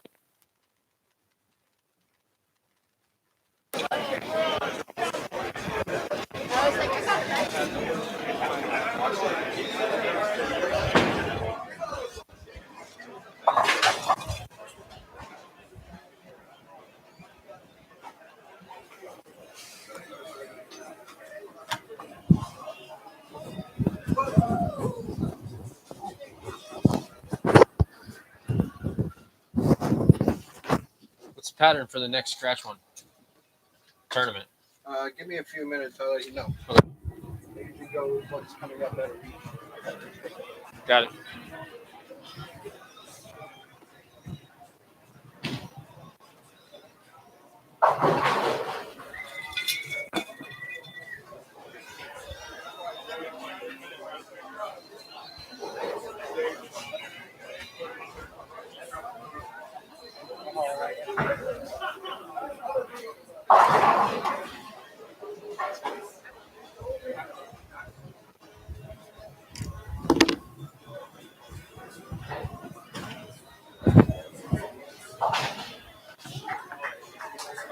Lola, la la la la Lola.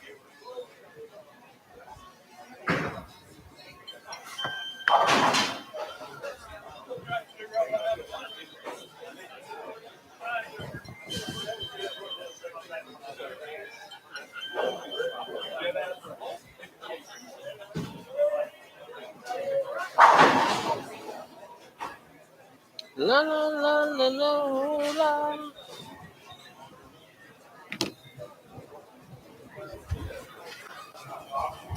La la la la la.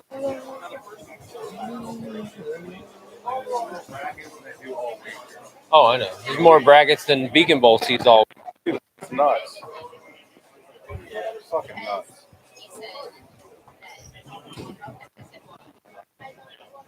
La, la, la, la. We have 35 brackets tonight. I think it was the first night of the Scorpion pattern. We had like 54.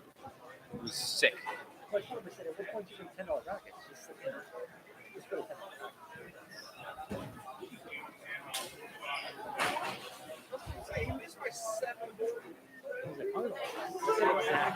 said exactly something like that. Right. Beat yourself up with that.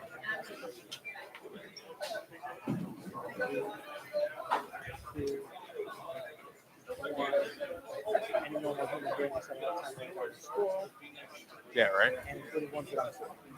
Then if we are go, go, go.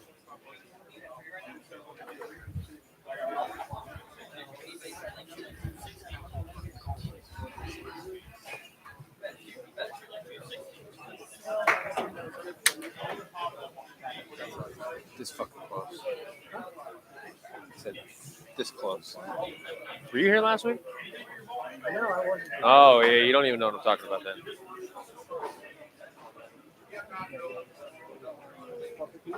17. 17. All right, I'll bring it to you in a minute. Maybe that's why I'm here.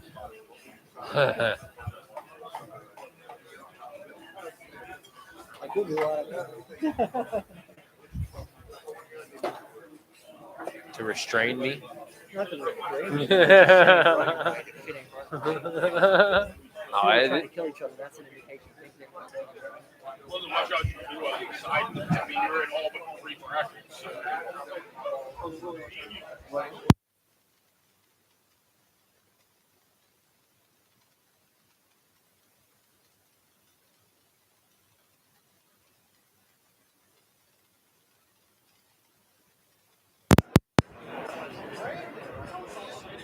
Tyler, good luck, home slice.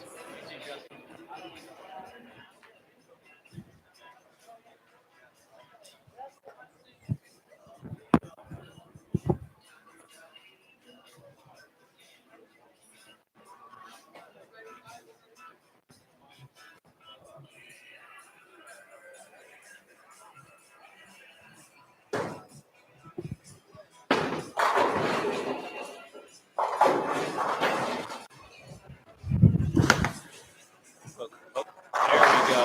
Oh yeah. Daddy likey. Daddy likey.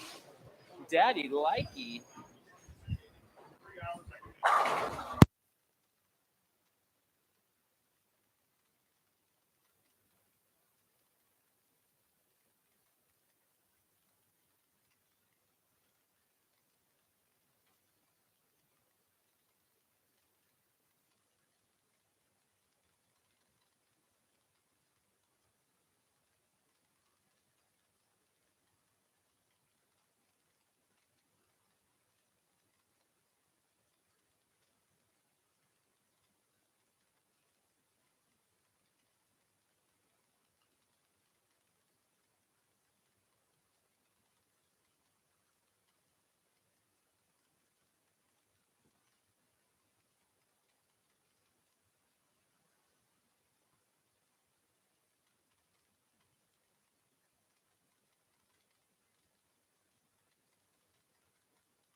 so when you yell, if you yell across the game, like, that's to be expected. Because do something like that. That's escalation. Right. You know what I mean? Right. You yelled over me. I did something I should have done. You bitch. That's kind of cool. That's all right. Right. I start calling in big ways and shit. That shit. You know, Yeah, exactly. Exactly. Mikey, Sir. call lane 4. We need a full rack. to stop.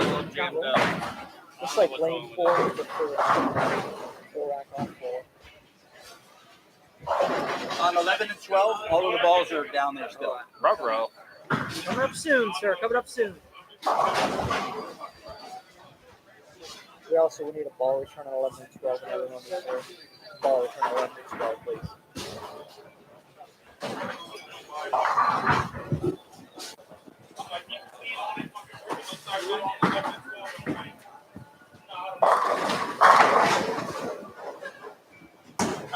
Maybe I can slow down. La la la la la la.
Yeah, baby.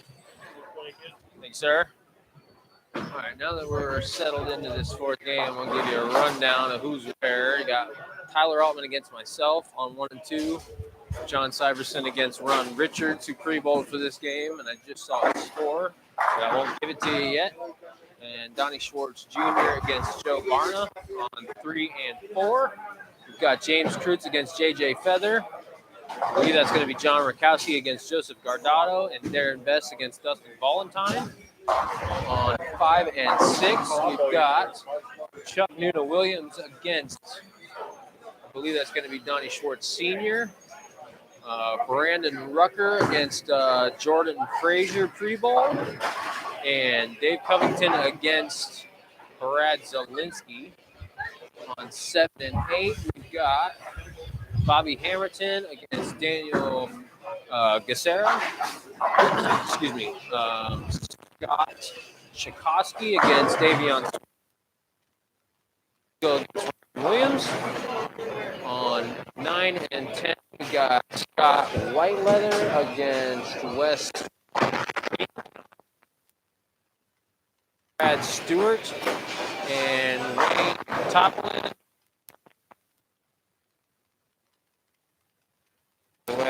Joe third, and then to round out this last game on 11 and 12, you got Robert Hilton against Larson.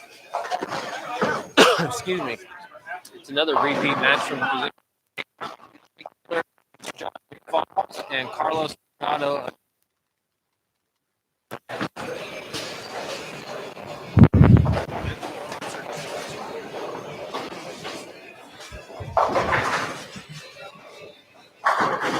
All right, come on.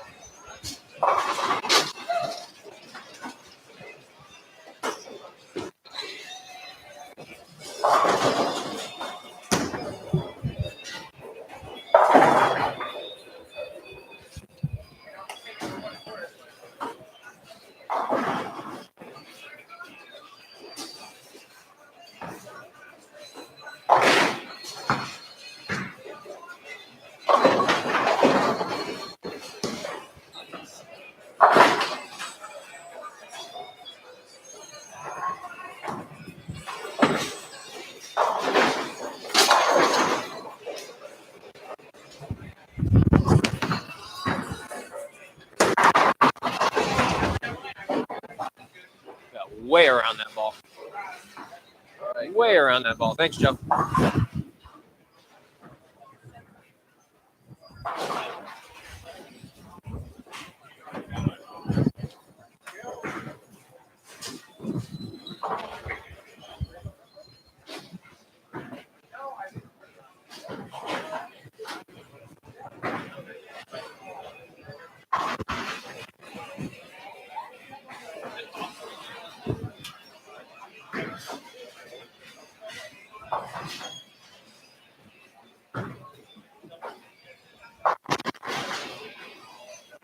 All right, we've got a handful of guys that started with the front 2 or 3. I've got the front 3 on 1 and 2. Brad Zielinski's got the front 2 on 5 and 6, and he's up on lane 5 here in a second. James Kreutz has got the first 2 on 3 and 4. Scott Chakosky has the first 2 on 7 and 8. He's going to be up on the approach on lane 8 here in just a second. Wes McNeely started this game off with the first 2. He's about to be up on the approach on lane 9. Nick Larson had the first 2, left a 7-pin on the third shot. Josh McFalls has the first 2 on 11 and 12. I believe that's it. Yeah, that's it. That's everybody.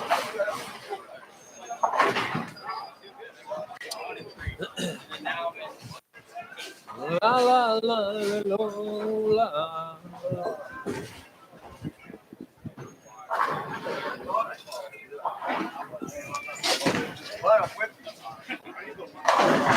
We've been on the same lanes all night, right? You had 5 and 6 left.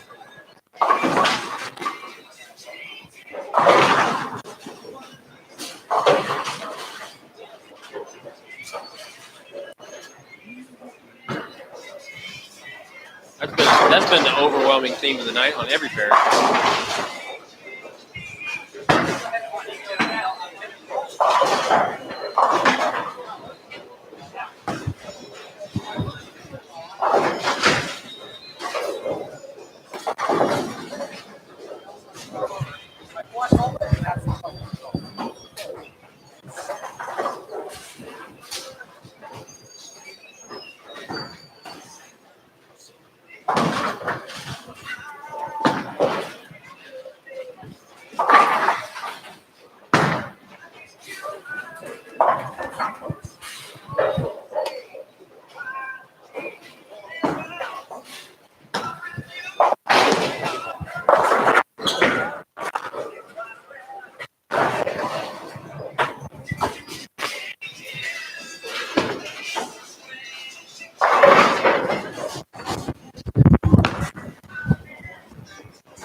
I don't want nuts.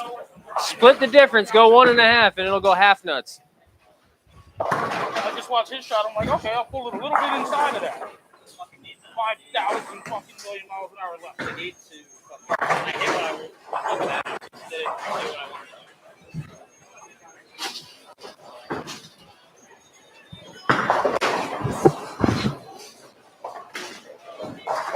All right, back on the strike train, buddy. Throw a good shot. Quit trying to see it as soon as it comes off of your fingers.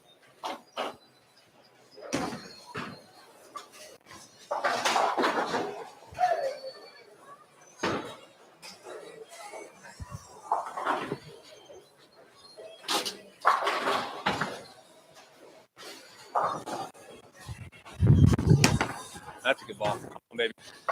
Ooh. Okay.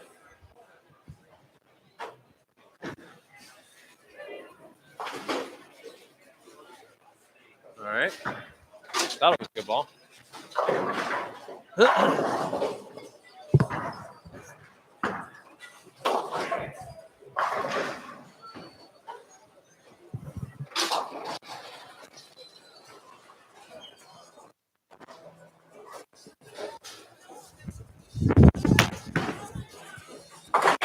That fucking thing almost hopped up as high as my hip.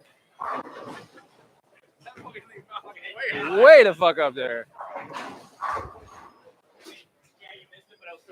Right?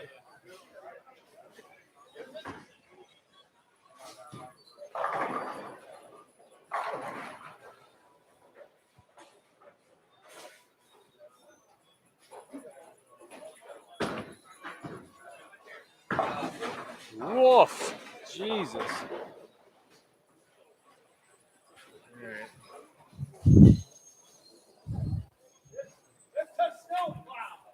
Are you sure?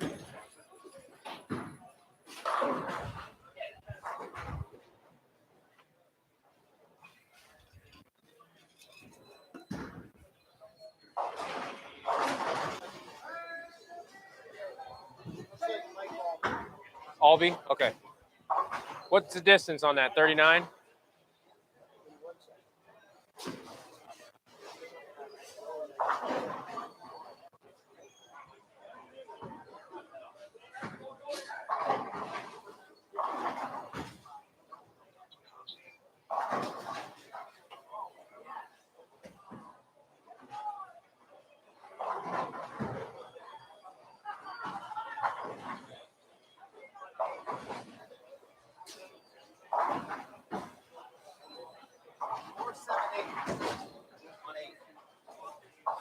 Just put the add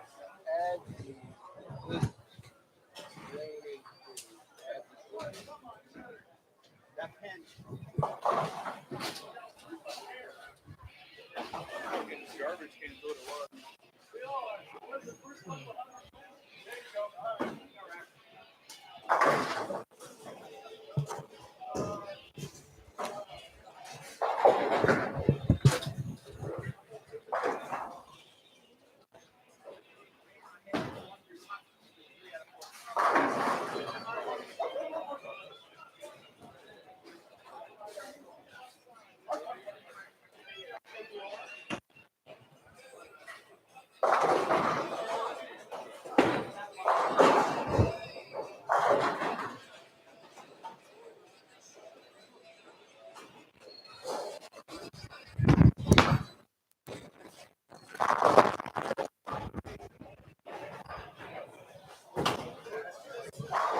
All hard.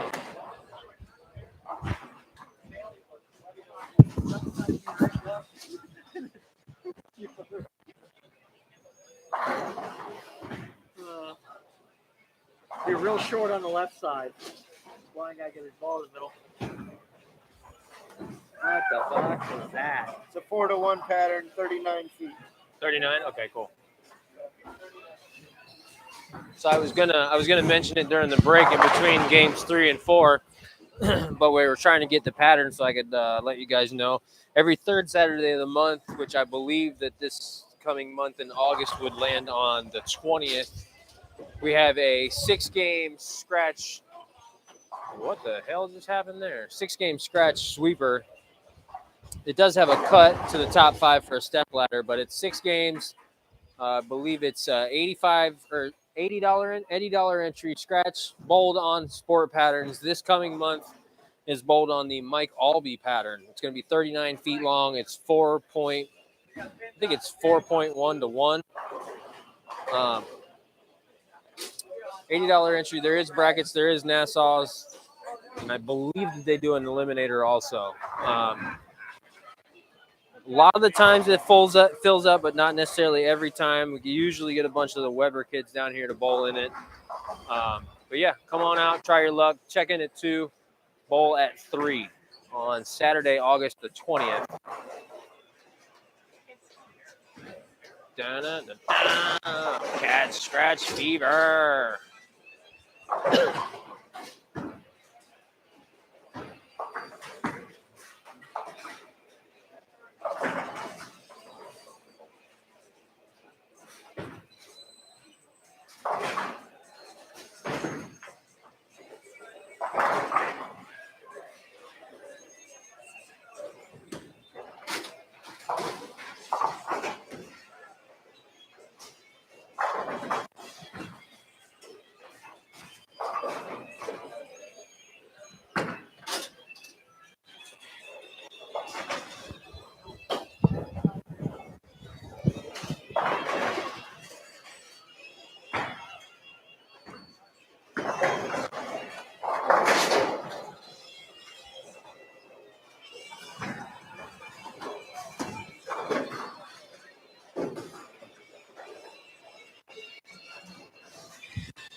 That was just not a good shot in general.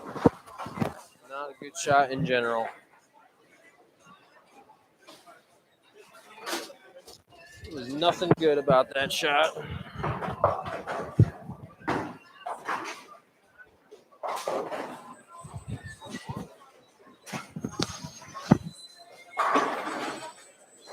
I got me a sweet, sweet love woman.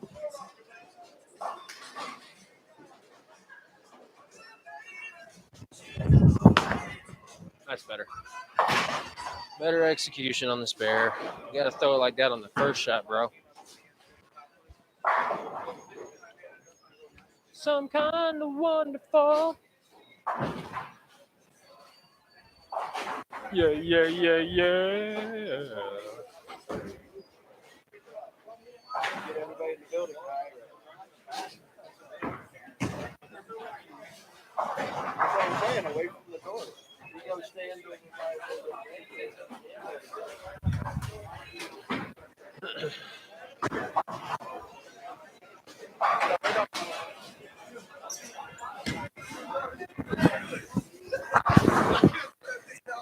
All right. Gotta get back on the strike train here, man. Gotta get back on the strike train.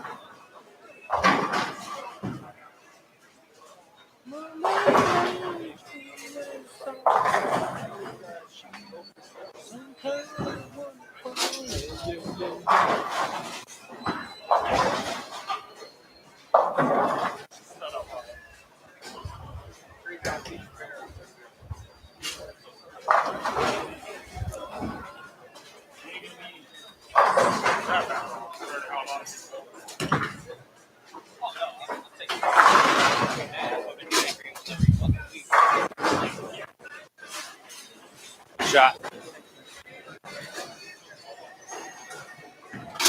Can I get witness? Can I get witness? Can I get witness?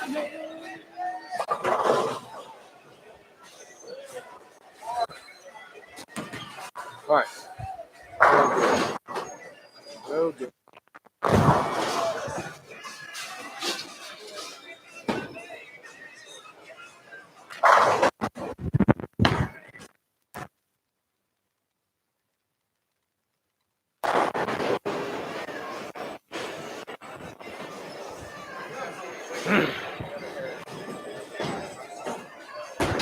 Damn, that was a good one. Damn it, that was a good one.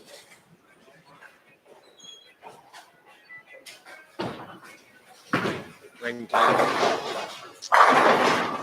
Good shot, ring 10. I need some help from Jake.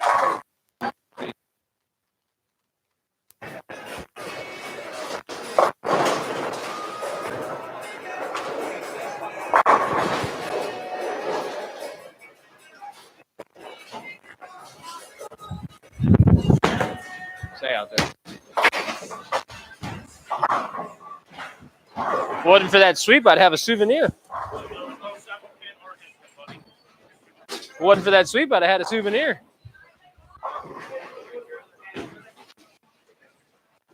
And Jakey's going to kick my ass. He's on one here. He found something at the end of the second game and threw like the back 5, even though he lost the match. Taking shots of hot sauce. You want some? No, I'm good. Thanks, though. Yeah. He found something at the end of game 2 and threw like the back 5 or 6 and still lost the match. But then he shot 220 last game, and now he's got 4 in a row here after a double to start and then an open. Darren, I've been smelling that all night long.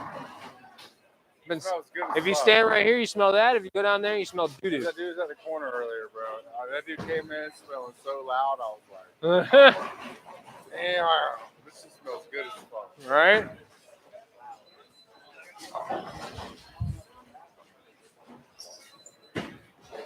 It'd be real nice to throw the back 4 right here for 222.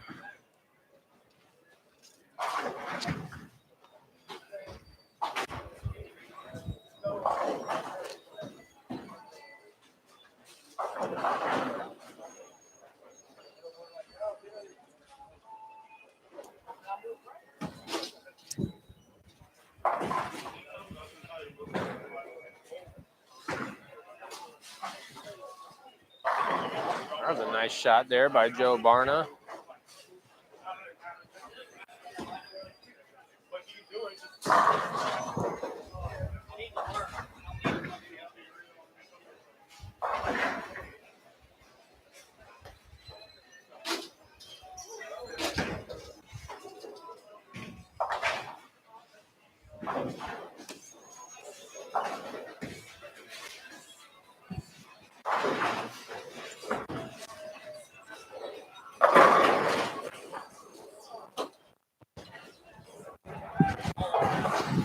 John, where were you for like past 7th frame?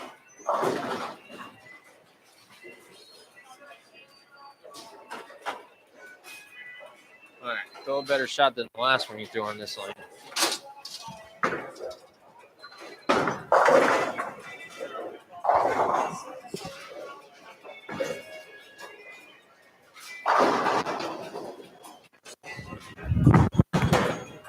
Yeah, man.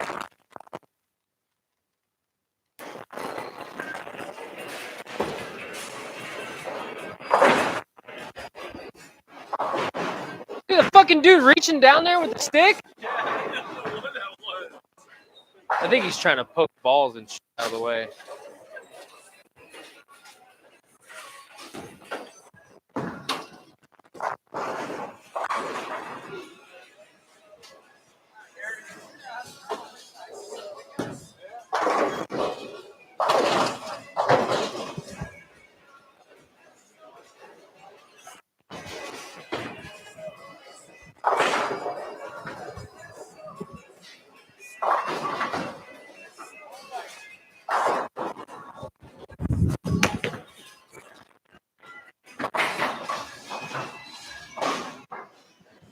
Do that shit again, I'll break that fucking stick.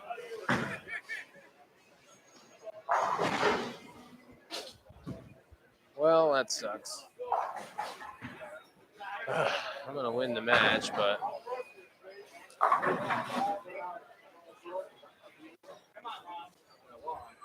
For the kids to learn short shots, they all hold on 1, 2, 4, they all hold on 9, 10.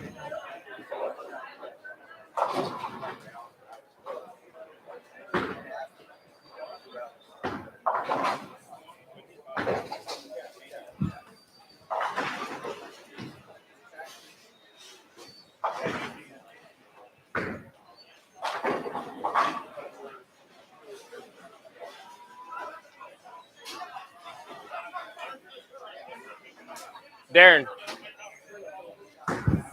we should walk in there together and be like, which one of you motherfuckers smells so goddamn good? All of them. Oh, is it? They won't share it either, though. Oh, So, yeah, they're fucking. that's Buddha.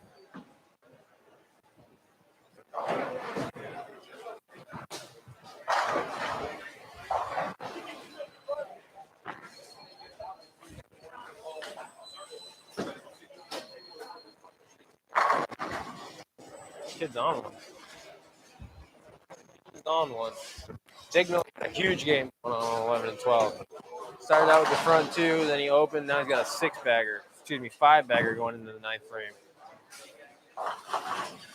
Other than that, there ain't a whole lot going on. Brandon Rucker's clean through 9 on 5 and 6. Bowling against Jordan Frazier's pre-bowl. Brandon strikes out all 3 in the 10th. It's going to be 219. Really need to get all 3 here.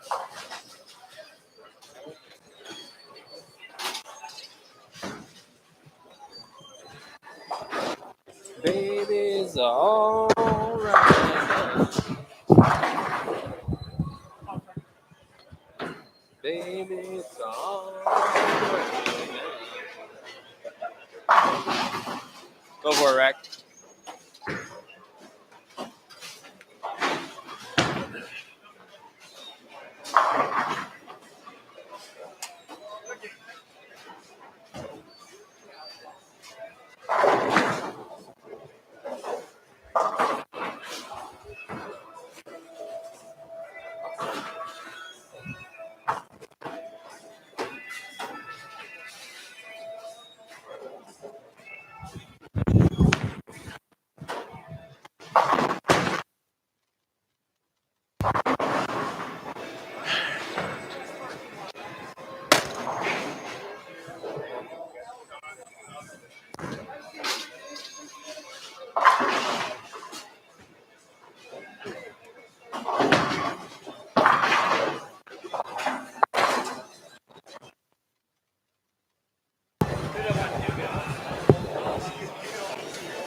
Fuck over there.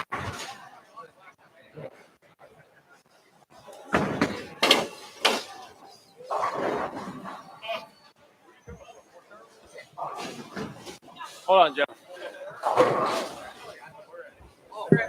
Give me one more shot, buddy. It's all good.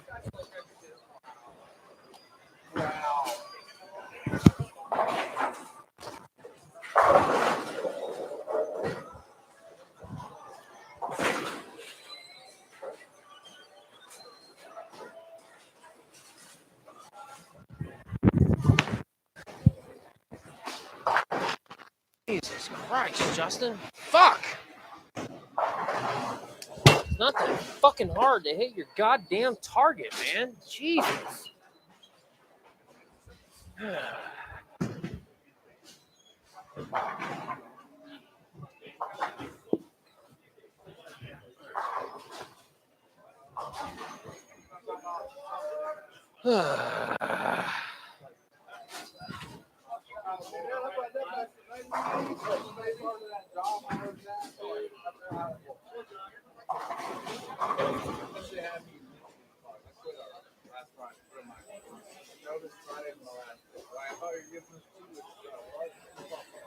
I feel like I got a rabbit's foot stuck up my ass for tonight. Tyler, good game, buddy. I know, it was a struggle.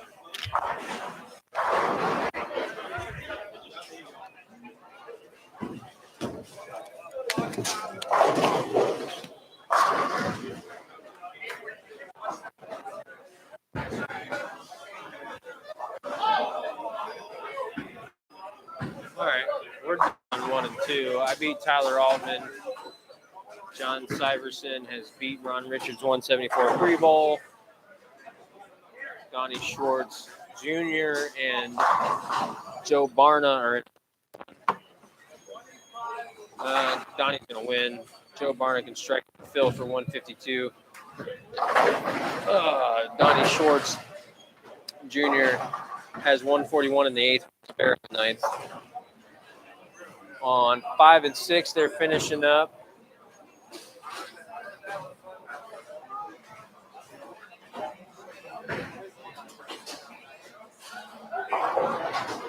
Chuck Nuna Williams has beat Donnie Schwartz Sr. 169 to 147. Brad, I Brandon Rucker has lost to Jordan Frazier's pre-bowl 211 to 192. Dave Covington got the first one in the 10th and can get the last two for 193. He's already beat. I believe that's Brad Zielinski, 162.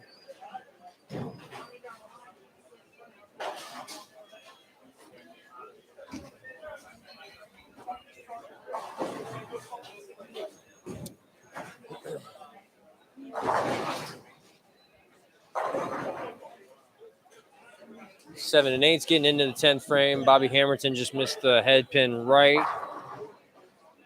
He can spare this and strike in the fill for 172. Daniel Gacera had 175 in the 9th and threw a double in the 10th. Phil balls away and is also a strike, so that's a 205 game.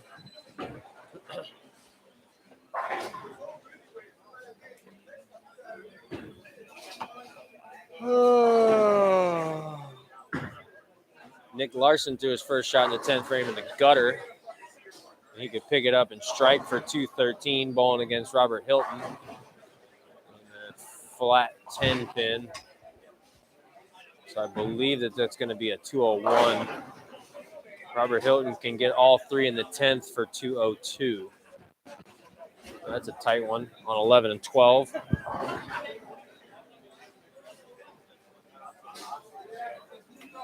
Yes, that is going to be the case. Oh, it looks like, well, he's not going to get all three in the 10th, so Nick's going to win. I saw a flat 10 pin. Apparently there were 7 pins standing there also for a 7-10 split on his attempted conversion of the gutter ball.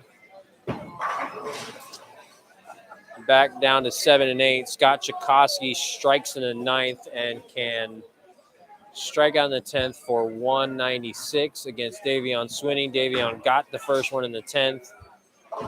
If he strikes out, it's 212. Scott did not get the first one in the 10th, so that match is over.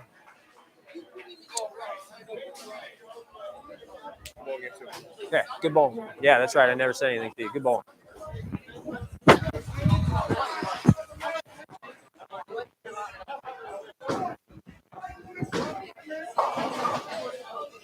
Jake Miller's 6-batter ends in the first shot in the 10th. The ball didn't hook up and left a 2-pin, so he can spare that and for 244. That's a huge 2 games. This pattern gets real tough. In this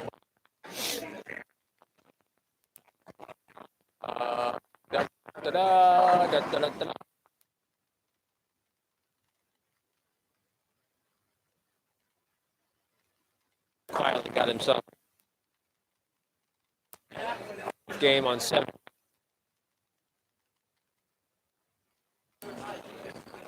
Davion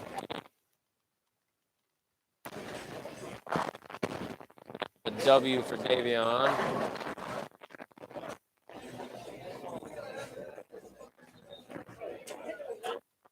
To 170.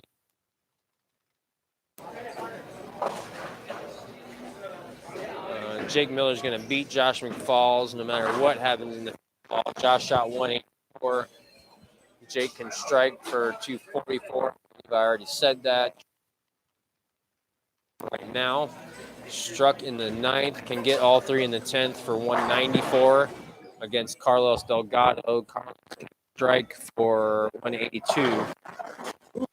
Crumble.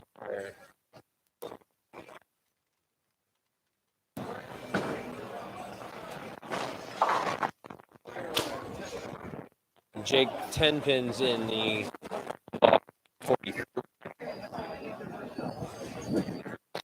over for the last 2 on this in this bowling alley.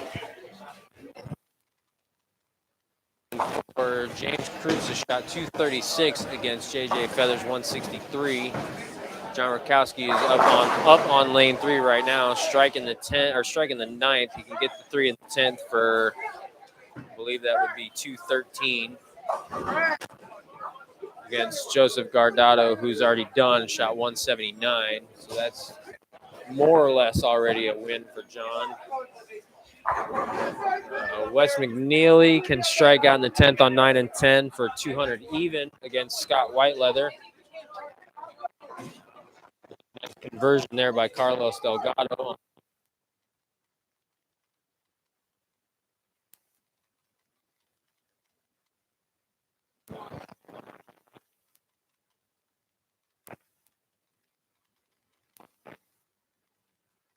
Got the second one in the 10th. Third away. Good shot. Last one.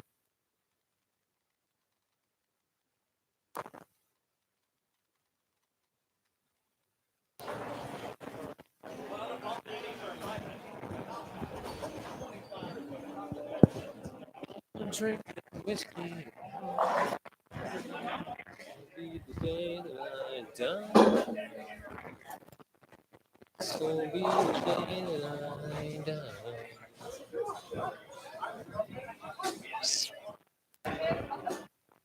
Love. Brad Stewart and Chucky Rucker. Brad's basically got Chucky wrapped up. Chucky can strike out for 193. Most of and strike for 200 even.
Johnny did win.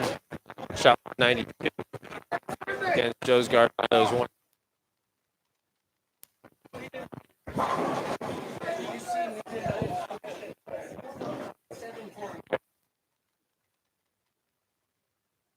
Against Dustin Valentine's 172.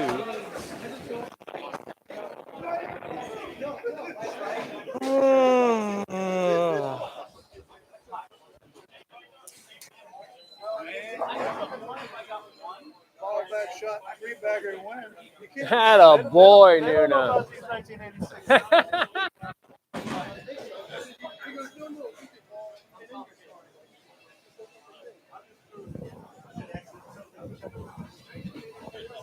So Darren did not get the second one in the 10th. So if he spares this, it's 218. Good game there. Last game.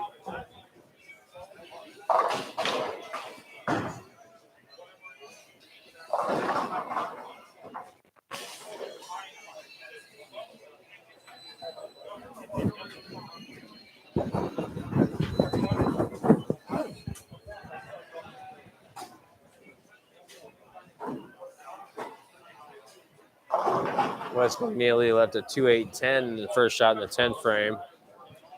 If he somehow manages to convert it, he'll have a chance to shoot 187, but it will not be enough to beat Scott Whiteleather.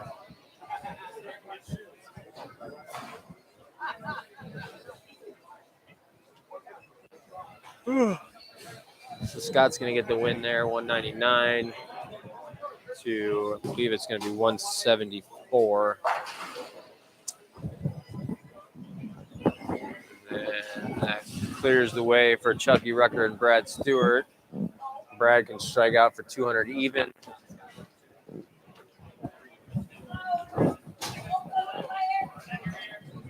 Chucky can strike out for 173.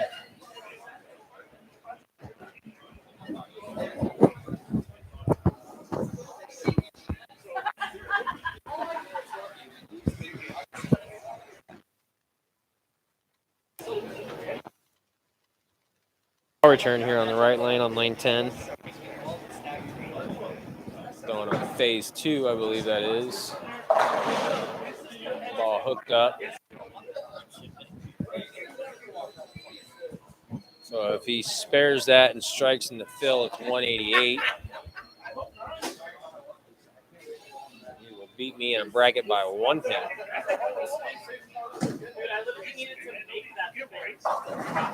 Chucky ball changed on the left lane, and it just did not hook. So even if you pick up that 1-2-10 and strike in the fill, it's 160.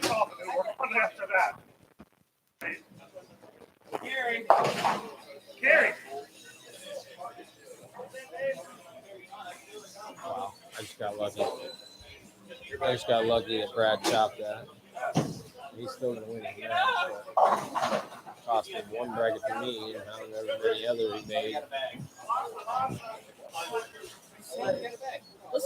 Chucky did not spare his either. And that's going to clear the way for the final match of the night. Joe Nasso against Wayne Koppelman. Joe can strike out for 153. Wayne can strike out for, I believe that would be 203. Joe missed the head pin move to the right. So he can spare that and strike in the fill for 141. So that is going to wrap that match up and give it to Wayne.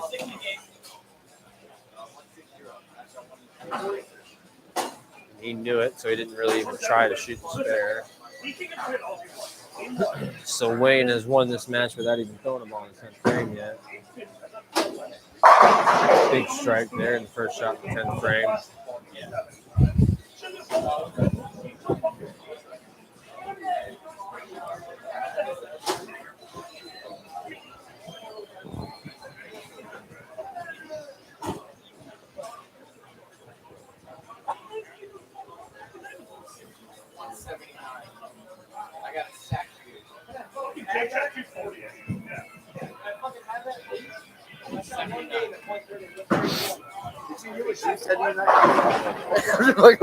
Yeah, sure. Tell me.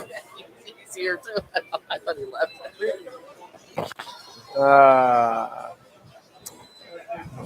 Wayne struck in the first shot in the 10th, left a 4-pin on the second one here. So if he picks it up, it's 192. It's a win. And that's going to do it for tonight, and it's going to do it for the for us. Of 4 more weeks. I mean, technically we have 5 more weeks. We have 4 more weeks of regular league bowling, and we will be starting on the 52-foot Badger next week. And then after those 4 weeks, the top half of the field will bowl for basically the title of the league, and the bottom half will bowl for a little bit of extra prize money.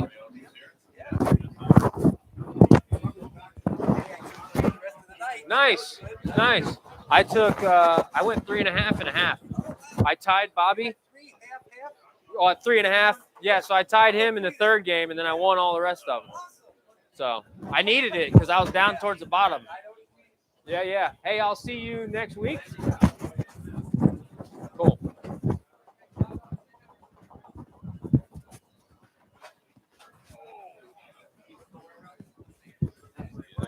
Yes, sir. Take it easy.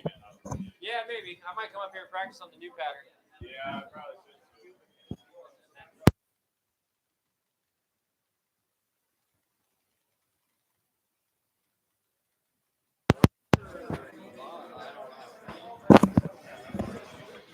So I kind of got lost there talking to those guys. That's going to do it for us on the Scorpion pattern. It's going to do it for us tonight. Next week, we will be starting on the 52-foot Badger pattern. And I kind of alluded to it if you heard it while I was just talking to John Pfister and Bobby Hamilton, but they will have that pattern out for us after the LTC Sunday shootout on Sunday. If anybody wants to come up and see what we're getting ourselves into for the next month on Monday nights, I will probably be here, even though I'll have my kids. I will probably be here to try and practice on that pattern because I've never seen it before. But come on out on Sunday morning for the LTC Sunday shootout. And then if you feel like it, if you're not too tired, stick around, throw a couple practice shots on what we're going to be getting ourselves into here for the next month. The 52-foot 2022 version of the Badger pattern. But other than that, I will see you guys next Monday.